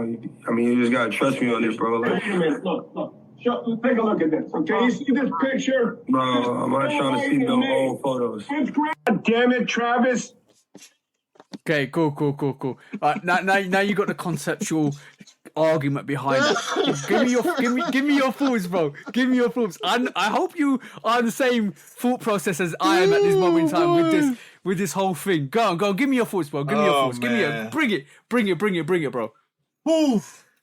Yo. Shout out to Travis, man, for the way he handled that. I want to say that first and foremost. John McEnroe is a trip, bro. I agree with Travis for the most part. I do understand where John McEnroe is coming from. I don't agree with the way he verbalized his point of view. However, it's John McEnroe. Like, what you expect? He wasn't on the court acting, and apparently he's still the same dude. All these 30, 40-something years later, he still got that volatile personality. He wasn't trying to understand what Travis was saying, and nobody felt the need to interject in the middle of that argument. I kind of understand that too. However, I don't think it should have escalated to the point that it did, and obviously that's John McEnroe's fault. I agree with Travis as far as the relevance point he was trying to make. I think that was the point he was trying to make. He wasn't trying to be disrespectful to McEnroe, but I like the name Jack. What did he say? Jack Mac? Cactus Mac. No, Cactus Mac. Yeah, I like that. I think they should have went. I think Travis should have went with Cactus Mac and just did the whole thing. I kind of agree with you because it's a joint collaboration, but like I can see where Travis is coming from. Well, if you didn't understand the context of that, and a lot of people I'm not clued up with what happened with that conversation because all they saw was the argument between John McEnroe and Travis Scott. So just to break down for you guys a little bit, John McEnroe probably had it in his mind that the collaboration was going to be called Cactus Mac, and he heard that somewhere. He heard that somewhere. That was probably a suggestion. That was probably a suggestion that he got from somebody at Nike. Exactly. So Travis Scott, being Travis Scott, didn't know anything about it. He's like, well, I'd never heard of that Cactus Mac and I don't think it's going to bring any relevance. And I do agree. Cactus Jack is a brand. It's his brand. It's his Right. name.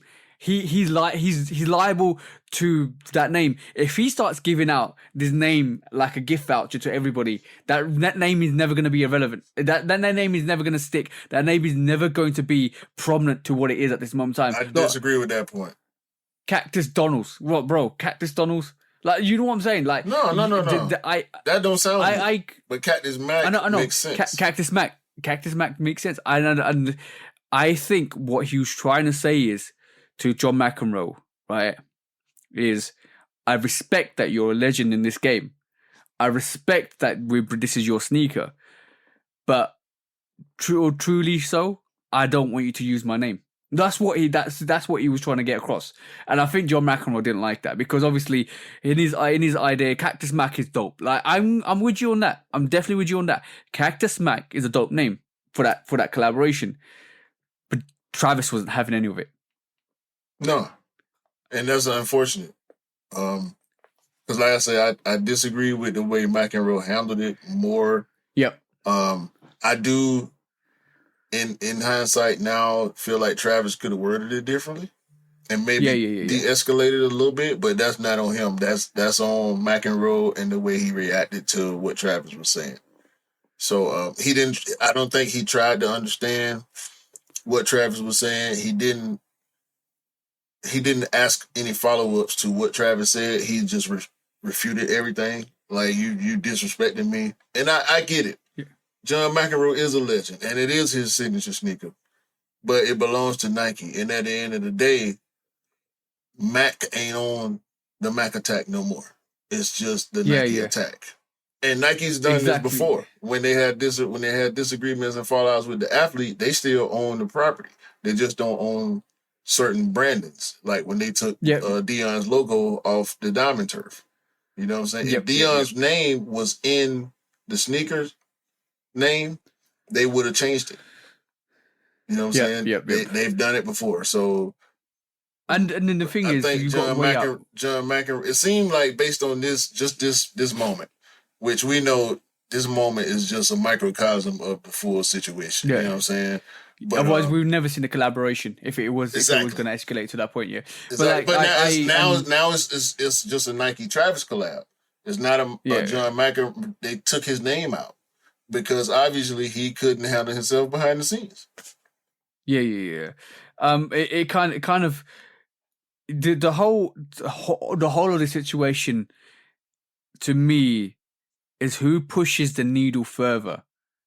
Does John McEnroe push the needle further than Travis Scott? No. Is Nike? Like, yo, bro. Now we're getting into it. Is Nike going to go with what's relevant? Yes. Are they going to back their star racer horse? Yes. Yes. Are they going to keep winning the battles? Yes. Yes.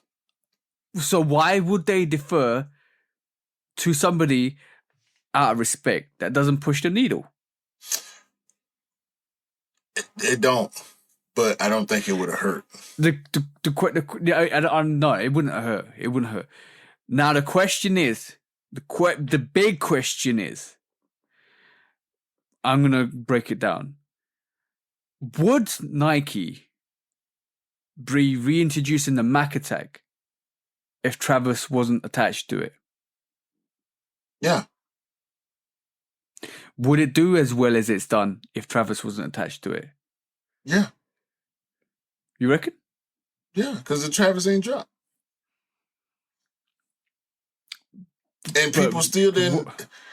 The hype didn't drive people to the Mac Attack. It didn't sell out. It didn't. I mean, the OG did well. The OG colorway did well, but they've been dropping Mac Attacks. It's like the airship. The new beginners pack. The new beginners pack brought the airship back to the mainstream, and airships don't sell out. As far as based on hype, they sell out eventually because they sit on the shelf and casual people get a chance to get them. And they sell out over time. The other question then is, do you think Travis is is thinking, I've lent you enough of my hype and I don't want you to take it too far? Like you're crossing the line now. I don't know what his thinking was, but I get what he was saying. Did you know what the funny thing was when Travis said, I probably know more about this sneaker than most people do? Probably does as well. I respect Yeah. Bro. He wouldn't want to attach himself to it if he ain't respect it.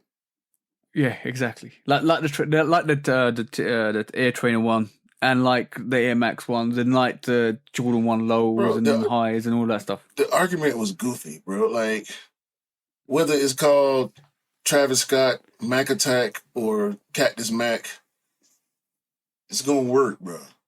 So if he don't like the name Cactus Mac, just let it be the Travis Scott Mac Attack collab.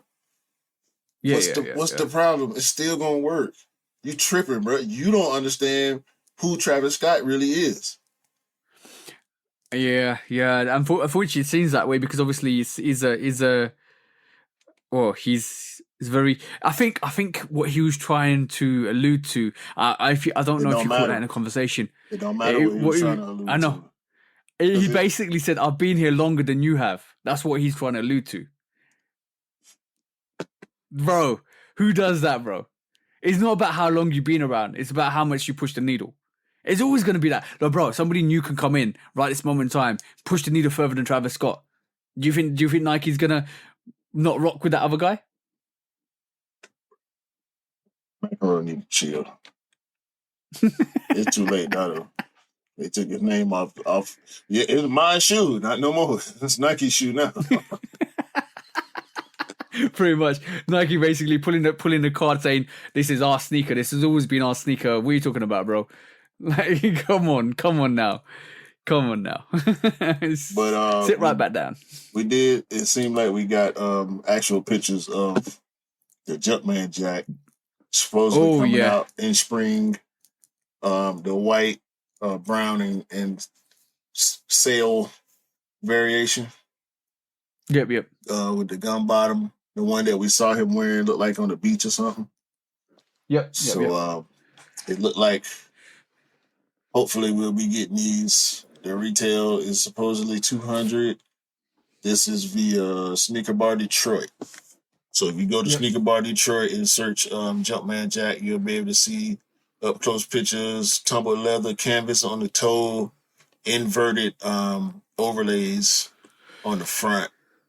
That's the only thing I kind of don't like about it is the inverted toe box on the front. Yeah. It throw me off a little bit, but I do like these. This is a better rendition of what we've seen.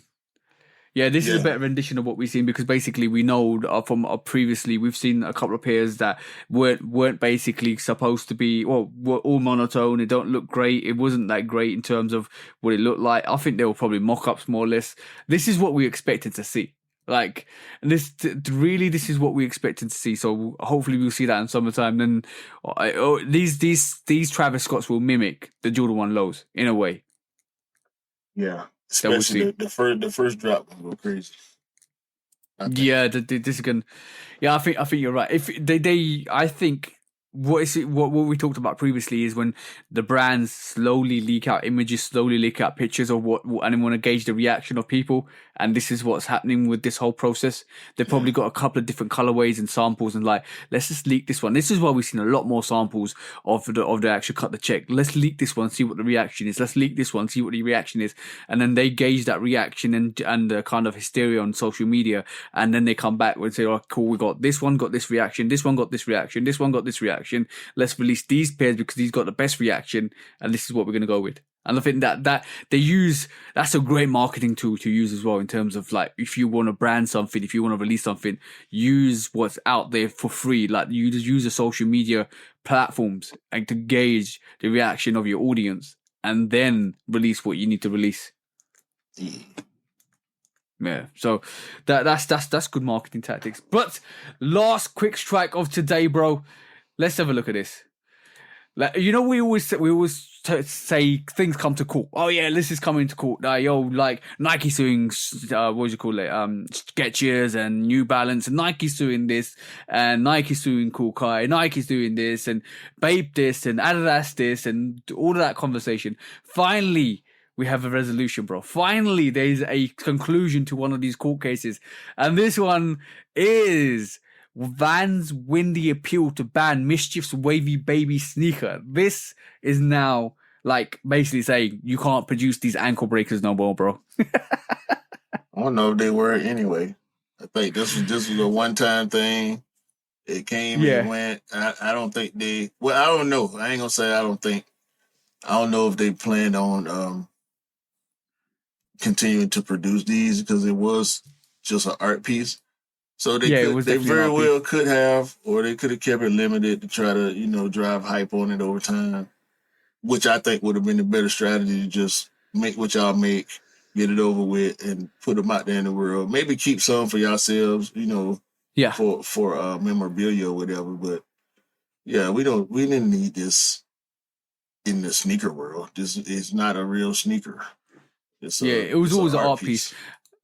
But like I saw one article come out, and basically it was saying Vans win the appeal against the wavy baby art piece sneaker, and then I think that's the right way to phrase this as well. It's always been an art piece. It always will be an art piece because that sneaker ain't designed to put on your feet, and if you do put that on your feet, and a lot of people did put that on their feet, it hurts. It does hurt. A lot of people were saying this is hurting, and a lot of people kind of did the whole social media around where they put these wavy babies on feet, walk down the stairs, trip over, all the little gimmicks that you saw, because it's not practical sneaker to wear at all. We know this already. Can you take that off screen, please? You don't like the wavy baby. The same picture keep scrolling over and over. Yeah. Starting to irritate. It's hypnotizing you, bro. Look, wavy baby. No, it's not. Wavy baby. It's irritating me. All right, cool. That was the quick facts for today, bro. Now, shall we go into the main topics? Mm-hmm. Main topic time. So basically, this week's main topic is one question that I raised to the audience, and I think we're going to look at the relevance of certain things that happened in the media. For number one, one of the questions I raised to the audience was, why do you guys always basically look at reviews in terms of, like, I'm talking about, like, why do you go and look at reviews? Why do you go and check them out after the sneaker release is done? Do you go check them out? And this is the question. This is the response we got back from a lot of people. Some of them basically, well, shout out to TJ84 sneaker, basically dope, bro. He said flaw checks on other pairs. That's one of the reasons. And so Ashmore83 basically said, yeah, I find it's good to see other people's point of views and perspectives on the pairs, and that is something we're going to touch on in a bit. Creptolics basically support the homies and see if he's missed anything. Some people said not really, and some like Del Bernardo 02, Del, shout out to Del, basically see what other people's opinions are. And some people actually check out the reviews after the sneakers released, so they want to see what they are before they buy them, because obviously now sneakers are sitting. What's your take on this, bro? Started watching reviews for information. You started watching reviews for information? Yeah. Just being interested in sneakers, I was trying to find information on a specific pair. And I didn't. Nobody was doing videos on that pair. Yeah. Which kind of sparked my initial interest to want to do videos myself before I even really started collecting heavy. You know what I'm saying? But it became a form of entertainment for me, and a source of information. I also learned that you can't and shouldn't listen to everybody, because not everybody that does reviews does them objectively. Yeah. And I can say for myself too, but if you don't preface that, sometimes it depends on the person, depends on the viewer. You know, I don't like for people to feel like they should take my word as law, because it's not. It's just an opinion, like Dale said. Hearing different opinions.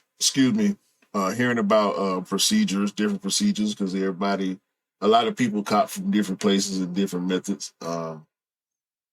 and just seeing stuff in hand sometimes that you don't have immediate access to. Also, Yeah, yeah. I think for me, when I was actually getting into it, um, there was some sort of self validation in that as well. I think for me, as growing as a sneakerhead when you're young, or when you get into it, you basically buy a sneaker that you like, but it's good to get other people's opinion.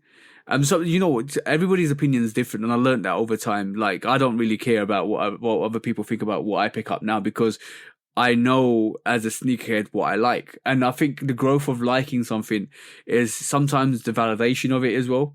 And and that comes through as well. So like, I like this. Let's see how many other people like this, and then you see the reviews, and they see the topics, and you see the information. Some people give their own opinion, and sneaker reviews. Every review, every like food review, every food critic, every sneaker critic, every watch critic, all of that stuff. It's their own opinion. Even a movie critic. So I've seen movie critics absolutely berate a movie, and I've gone and watched it, and it's been absolutely fabulous. So it's all opinion or point of view of that person. So reviews are taken that way, but sometimes some people right this moment in time are taking reviews as validation. I got this sneaker, but let's see what 808 Kicks or Lovekickscustom Customs or any other person thinks of it, because I want to know something that I don't know about this sneaker, for one. And secondly, do they like this sneaker as much as I do? And sometimes it's self-validation. Honestly, I went through that early on, and then I got out of that because I thought, no, I want to like what I want to like. I don't want to buy what everybody else is buying, because I want to like what I want to like. And that's when you start growing as a sneaker. So the entry point always for me is going to be reviews of other people buying this. I don't even check out reviews anymore of other people, because like, I know what I'm buying and stuff. Yeah. Now, like many years into this, I don't check out other people's reviews, because you got the knowledge too. Yeah, exactly. And I think it fundamentally at the start, it's developing that knowledge, and that self-validation goes with that. And that's what I feel with that whole subject. Yeah, I can agree with that. And also now, like somebody, one of the responses said, it is more for me about supporting. Crepsaholic is right there in my face. Yeah. Yeah. Shout out to you too, Ash. Sometimes it is just about supporting other content creators that you got relationships with, or that you you just enjoy. You know what I'm saying? Like, I tell you all the time, I watch multiple podcasts. Like, I got like I keep 5 or 6 podcasts in my rotation. You know what I'm saying? And most of them are the same ones I've been watching for years, but is a form of entertainment. Like, I don't do customs often at all. I got 2 customs in my collection. I did both of them. And I watch custom videos for entertainment. You know what I'm saying? Mm-hmm. When I first started watching them, it was for knowledge. But it's also entertaining to me to see what some of these customizers can and are willing to do. You know what I'm saying? So it's I don't really think it matters, really, why, as long as it makes sense for you. But as far as the validation standpoint, that's where the opinions matter the most. That's where you should take somebody else's opinion as just that, their opinion, and hold your own. You know what I'm saying? Don't let somebody talk you out of something. Don't let somebody talk you into something that you don't agree with. You know what I mean? If you bought something and you're like, okay, let me see how other people feel about it. If you see a bunch of videos with people saying they don't like it, are you going to take it back? No, of course not. Like, bro, there's sneakers in my rotation that you don't like, and there's probably sneakers in your rotation. I'm like, all right, cool. Yeah, all my lows. That's all. You hate my lows. Yeah, no, I don't hate you, lows. I respect your lows, but it's lows is not for me. That's what I'm saying, bro. Like, every time we get onto this, you don't like lows. You don't like lows. Why don't you like lows, bro? Shh. Because I'm still, it's that Timberland in me still trying to work its way out. Like, literally, I want high boots, I want high tops, I want 6-inch highs. Man, buy some Timbs. Stop low shaming me and buy some Timbs. Bro, how have I ever low shamed you? You low shame me. You low shame me all the time. when? Tell me, give me Every an time, example of when. every time I get some lows, and I want to show my friend this sneaker that is so dope, and I show it to you, and you be like, it's a low. You do it all the time, man.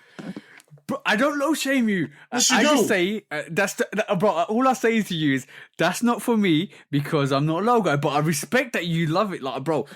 If I didn't like low, I'd be like every other dumbass out here saying lows are dead, bro. Like I'm not that type of person. I love sneakers. I love the design aesthetics of sneakers, but some sneakers I don't feel suit me. And I look, it's not out of not suiting me. It's the fact that my preference is high cut sneakers. I like high cut sneakers. I've always grown with high cut sneakers, so I'm never gonna gravitate to low cuts. But I'm never gonna diss anybody that wears low cut sneakers ever because I think they're super dope. I do think they're super dope. I'm never low shaming. Shame on you for saying that, bro. And you know what? I was waiting for this conversation. I was waiting for when you was gonna pop this cherry, bro, because I knew this was coming. You ain't know nothing. But yeah, on that as well. Then we talk about personal preferences. Let's talk about sneaker of the year because Complex did their sneaker of the year, and a lot of drama went on with that. What was their sneaker of the year? The SB4. SB4, and we had this conversation outside. I think my sneaker of the year is definitely going to be the McEnroe 5s, right? But because I love the 5, and we talked about this, the bias is always going to be the 5, right? For us, because we love 5s that much. And if you like, bro, I was doing a quick count the other day, and it was ridiculous. Somebody asked me, how many 5s do you have in your rotation? And I off the bat, bro, without even checking, I said maybe about 10 or more. And then I did a check. It's way more than that. Way more than that. And I was like, crazy. Like, yeah, my bias is there. For 5s, definitely my bias is there. And then I was like, yeah, okay, cool. But then we learned SB. We'd had that conversation outside the podcast. You understand why a lot of people are going to choose this SB4? Yeah, because it's a one of a kind 4. Yeah. Not like the Craft, but the SB the 4. So people that have it, I don't have it, but everybody that I've talked to or heard from that has it says they always speak on the way it fits different, the way it feels different. So it's comfortable. The colorway, the classic colorway with the green instead of the blue. It's just I can't disagree with that. Yeah. Can't disagree with that. If I was to put together a general list, I would probably have the SB4 right there too. Yeah. And I would probably have to, with bias, like you were speaking to, put the 5s, both McEnroe 5s at 2. Up there. And then the White Cement Reimagined. And from there, it'll be Unions. It'll be a mix and match of other stuff. Some I do think some of them New Balance collabs deserve collaboration. In particular, the Action Bronson collabs. Well. Yeah, the J-Tips, Saucony collab, Terror Squad, Air Force One. So yeah, it's pretty similar. That's dope. I would have stuff that Complex don't have, but a lot of stuff would be the same. What do you think Complex missed in terms of the sneaker? Because a lot of people were 5s. Yeah, bro, that's a big like. I think it should be up there. I mean, I don't care about nobody else's opinion. I think it should be up there pretty high. I mean, I don't care where other people put it, but I think it should be up there in the conversation. For sure. And I'm going to be honest. Complex didn't even have a union. They Clark Kent and Jim Jones made them add the union. I think it was Clark Kent in particular made them add the unions to the list. Bro, do you know how, like, I'm going to be honest.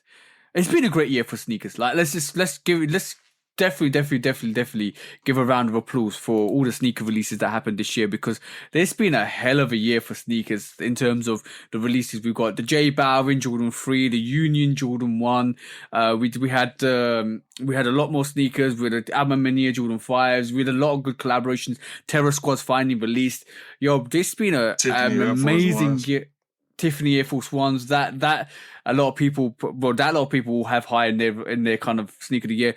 But sneaker of the year is subjective to what you like, and you like only. Not a lot of people don't realize that, because they like we talked about self validation. A lot of people will look at that complex list and self validate that and say, yeah, I'm happy with that list because I believe that the SB4 is going to be sneaker of the year. But it's all sneaker of the year is subjective to you as a person, what gravitates to you as a person, what you like as a person, rather than what somebody else likes. And that's where you got to kind of dissect yourself from thinking that, because this person's made this list and it doesn't compile with the complex list, that their list is trash or their list ain't relevant or you missed the point. Like I'm sitting here this moment in time, and I'm thinking the Jordan 1 Union. Who's done that to a sneaker? Who's done that to a Jordan 1 before? Tell me something. Who's done that before? Who like that sneaker is the epitome of design and construction. Absolutely dope. Then you could turn it around and say, who's done the Amaminia 5 the way with the meshing, with all of that design aspect, with putting all of that, the fabrics, the fibers, the materials, the design aesthetics. Who's done that before to a 5? Nobody, right? Then you could say the same thing with a Balvin. Like, who's done? Well, It was there. Amaminia 3. They did have the Balvins up there. Yeah. So, but the thing is, it's all subjective. You could look at the Terror Squads Air Force Ones, and say, finally, we got that. Finally, we got that, and that's gonna be your sneaker of the year, right? I could go look SB4s. Respect to the SB guys. Who did that to the SB? Who's done that to a Jordan before? The SB, they took the SB of tech, put it on a Jordan 4, made it super comfortable, made it absolutely epic. I respect that. So on that context alone, I'm just saying, your list is your list. Your sneaker of the year is your sneaker of the year. Don't trash anybody else's list just because it doesn't match up with some, like, this $1 billion company or the $1 million company that produced their sneaker of the year, that's got all these rap artists and these celebrities to come on to do the sneaker of the year. I throw respect on that as well, 100%. That's something that they do every year, which is absolutely dope. But just because your list don't match that doesn't mean it's not that great. No, it's yours. Own it. Own your list. Rock your list. No, bro, I'm pretty sure, like, I ain't got J-Tips in my rotation. A lot of people are going to put J-Tips up there, or the Action Bronson, or some of the New Balance collaboration, or Soleil Bembury, or the Fear of God, like the Fear of God basketball sneaker from Jerry with Adidas. Bro, there's so many, you know what? There's so many dope sneakers out there. Like, and like everybody gets fixated about what the best sneaker is. No. What's the best sneaker to you? What do you love wearing? What rotates to you? And what makes you look epic in your sneaker? That's what it's all about. So that's all I've got to say about it, bro. I know went a bit of a rant there, bro. Yeah. Yeah, a little bit. But I just don't understand when, bro, I understand that you want self-validation, but your self-validation should come from internally from yourself and say, you know what, I like this sneaker a lot. I love this sneaker. The Union one's going to be high on my list this year, 100%. That's an oxymoron. It's not self-validation if you're looking for it from outside sources. Yourself. Yeah. Exactly. It's many years of being in the sneaker realm and learning that what you like is what you like, and it doesn't matter, bro. How many times has somebody bashed me about getting Air Trainer ones? Loads of times. Do I still get Air Trainer ones? Yeah. Cause do I like them? Yeah. Do I have a double up on the Travis Scott Air Trainer ones? Yeah. Cause I love it. Doesn't matter. It doesn't make it any more. I don't care what people say about it. It is what it is. Yep. It's gonna be like, bro.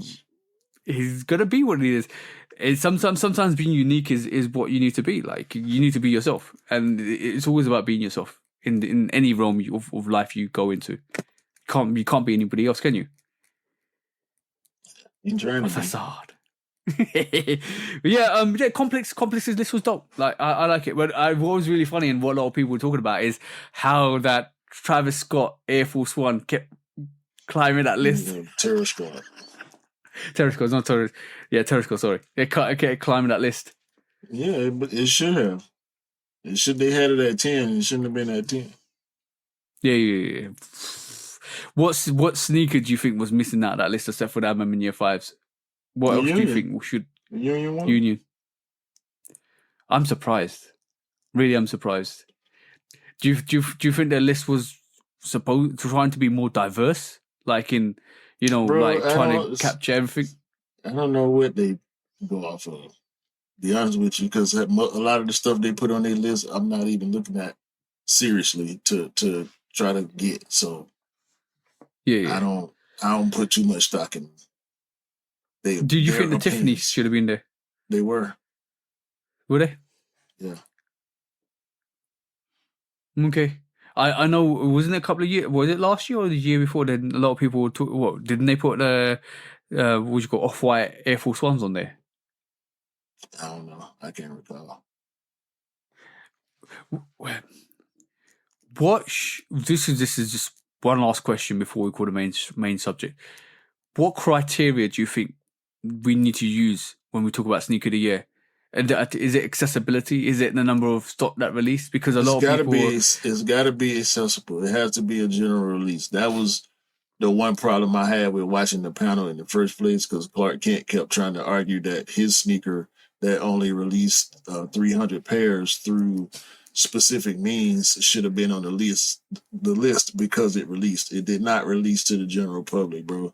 There were no boutique releases, and it was only available through certain means. And I'm pretty sure a lot of them pairs got seeded and he still got pairs. He asked Yachty if he had a pair. He said, nah. He said, I got you. So come on, bro. You stop with the cap. It has to be an actual release.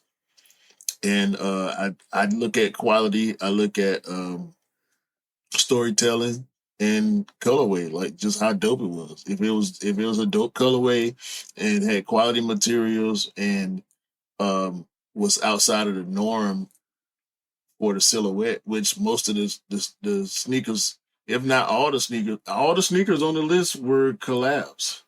They tried to throw a GR Vomero on there. They did put the Vomero on there, and that's respect. But yeah, it's all subjective, bro. Like I can say my criteria, but that don't mean anybody else should necessarily agree. You know what I'm saying? And even if you do agree, if we agree on criteria, our options lead us to different things. You know what I'm saying? Based on what you like or not. If you don't like the Union, it ain't gonna matter to you that it's good materials and a dope story. You don't like it, so you might have it lower or not on your list at all. Yeah. Like I said, bro, we can go around in circles. It's all about what you like and what you like. Sometimes a lot of people are leaning away to not doing anything to do with the sneaker of the year. And you know what? Like when companies say one sneaker of the year, watch the price go up. Like you can tell, like when people gravitate towards a sneaker, because they, like Scott said this to me the other year. The MM in year 3s, when they would announce sneaker of the year, he goes, you gotta go and get it quickly because that price is gonna go spike sky high because it's been now claimed the sneaker of the year, and a lot of people are gonna know it's sneaker of the year, so they're gonna gravitate towards it because they're gonna pick up the pairs. So if you want to pick up your pair, make sure it's quick. The SP4 is gonna be the same scenario. Now it's been named sneaker of the year. You're gonna see a spike in sales on that sneaker because a lot of people probably were on the fence of it, and now they've been that's been given sneaker of the year. They're gonna start gravitating towards it. So, yeah, it's interesting that the way that works. It's hype culture.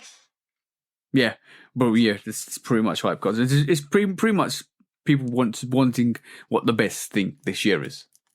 Yeah, hype culture. Hype culture. All right, cool. That was this week's main subject, bro. Shall we do what we always come here to do every week, bro? That's the last thing we got to do. Yeah, we gotta do what we gotta do, bro. When resale is too high. Damn resellers. Order. When hype beats go too far. These damn hype beasts. Order in the court. Order. The back door opens. Guilty. It's time for Order in the court. the sneaker court of public Guilty. opinion.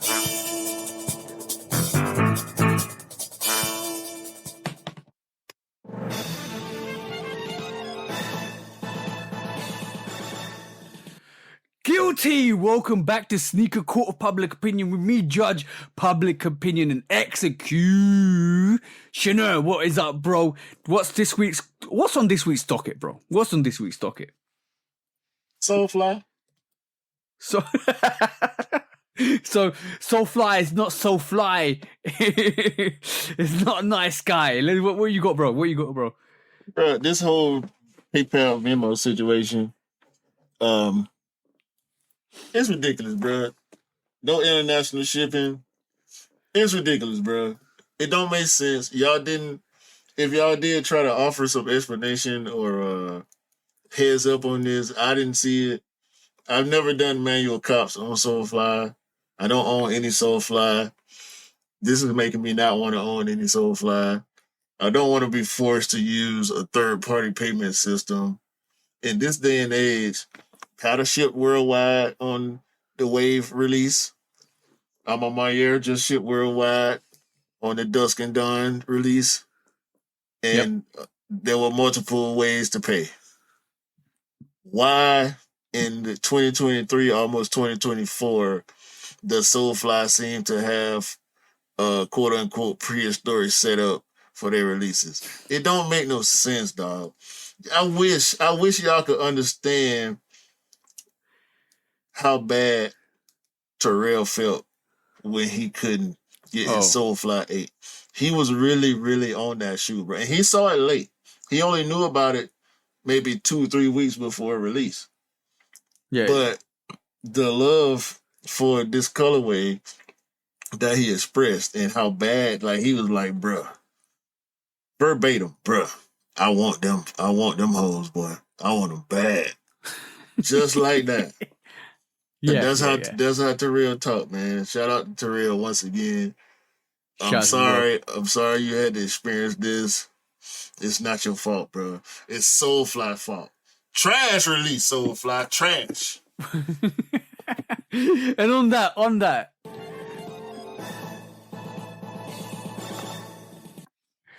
Guilty for making the dinosaur industry reinvent itself because we don't want no dinosaur sneakers. We don't want no dinosaur releases.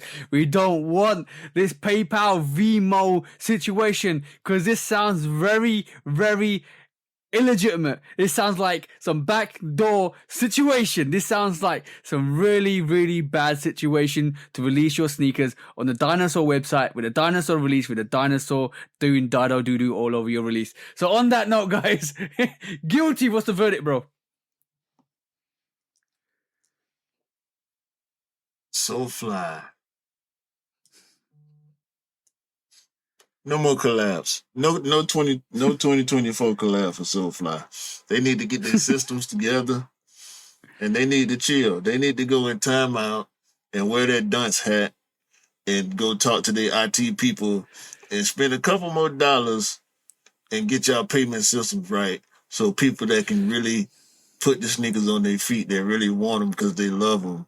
And these you might have just missed a lifelong customer, SOLEFLY, because your release process was trash. Shame. Yep. Shame. Go and sit in that corner. Time out. Shame. Sheesh. When resale is too high. Damn resellers. Order. When hype beats go too far. These damn hype beasts. Order in the court. Order. The back door opens. Guilty. It's time for Order in the court. The sneaker court of public Guilty. opinion.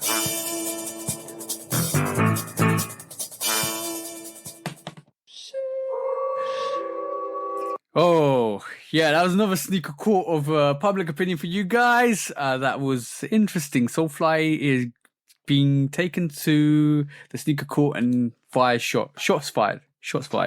Yeah. So, yeah, that was terrible, bro. That was really terrible. I hope they do a global release. I think they will be doing a global release because it means that boutiques always get one a couple of weeks earlier. I'm looking forward to the 23rd of December when it actually has its full release. Hopefully, fingers crossed, it does. I just hope it comes to the UK. Otherwise, I'll be trying to reach out to you, bro. Like, what, bro? Had I known they didn't do international, I would have grabbed that 10.5 because I had it in the cart. Yeah, So same, bro. I could have did that. It is what it is. It is what it is. But yeah, it's Shoot Up Podcast episode 96. We are stay awesome, guys. Stay awesome. I'm just say stay awesome. Do like what you like, love what you love. Q's motto, absolutely dope all the time. That always brings, every time I say that brings Q's motto to my mind. Just be awesome. Like what you like. December is close. Christmas, Santa, as I said, Santa sleigh is coming with sneakers for you guys. I hope you get the presents you want. Hope you get the sneakers you want. There's a lot still to come out. There's a lot still to kind of allude to. I think next year, beginning of next year, is going to be absolutely crazy as well. Sneaker releases are one after the other. There's a lot more coming next year. Just, I think it's time to be a bit more pickier now, to be honest, bro. Don't look at me like that. I've been trying to tell y'all.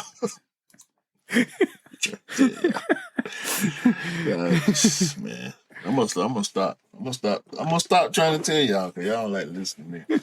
I don't know. Maybe the way I say it or the look on my face when I say it or something. I don't know. But people disregard Q. He don't know what he's talking about. He's just grumpy. That's all. No. Grumpy. What's the new name? Groppy. No, I said grumpy. Stop. Grumpy. I thought you said Groppy. Nah. Anyway, shout out to LeBron James, the first ever NBA in-season tournament MVP, and the Lakers. They won the in-season championship last night. Shout out to them guys that ain't making that much money on that team. They got that 500. And the other players on the other teams that got that bonus for making it to the in-season tournament finals or the in-season tournament, whatever they call it, they little bracket, they little they got checks 100,000, 200,000, and 500,000 for the respective teams. So yeah, man, LeBron, they came. The first in-season tournament champion, man. Y'all put some respect on LeBron's name, all right? Please. And also, have a great day, a great week, a great December, and be safe out here on these holiday streets, all right? Because they want to take you to jail. Don't go to jail. Don't get in no accidents.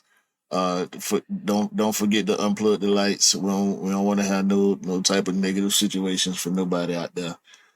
And buy what you like, rock what you like, and don't believe the hype.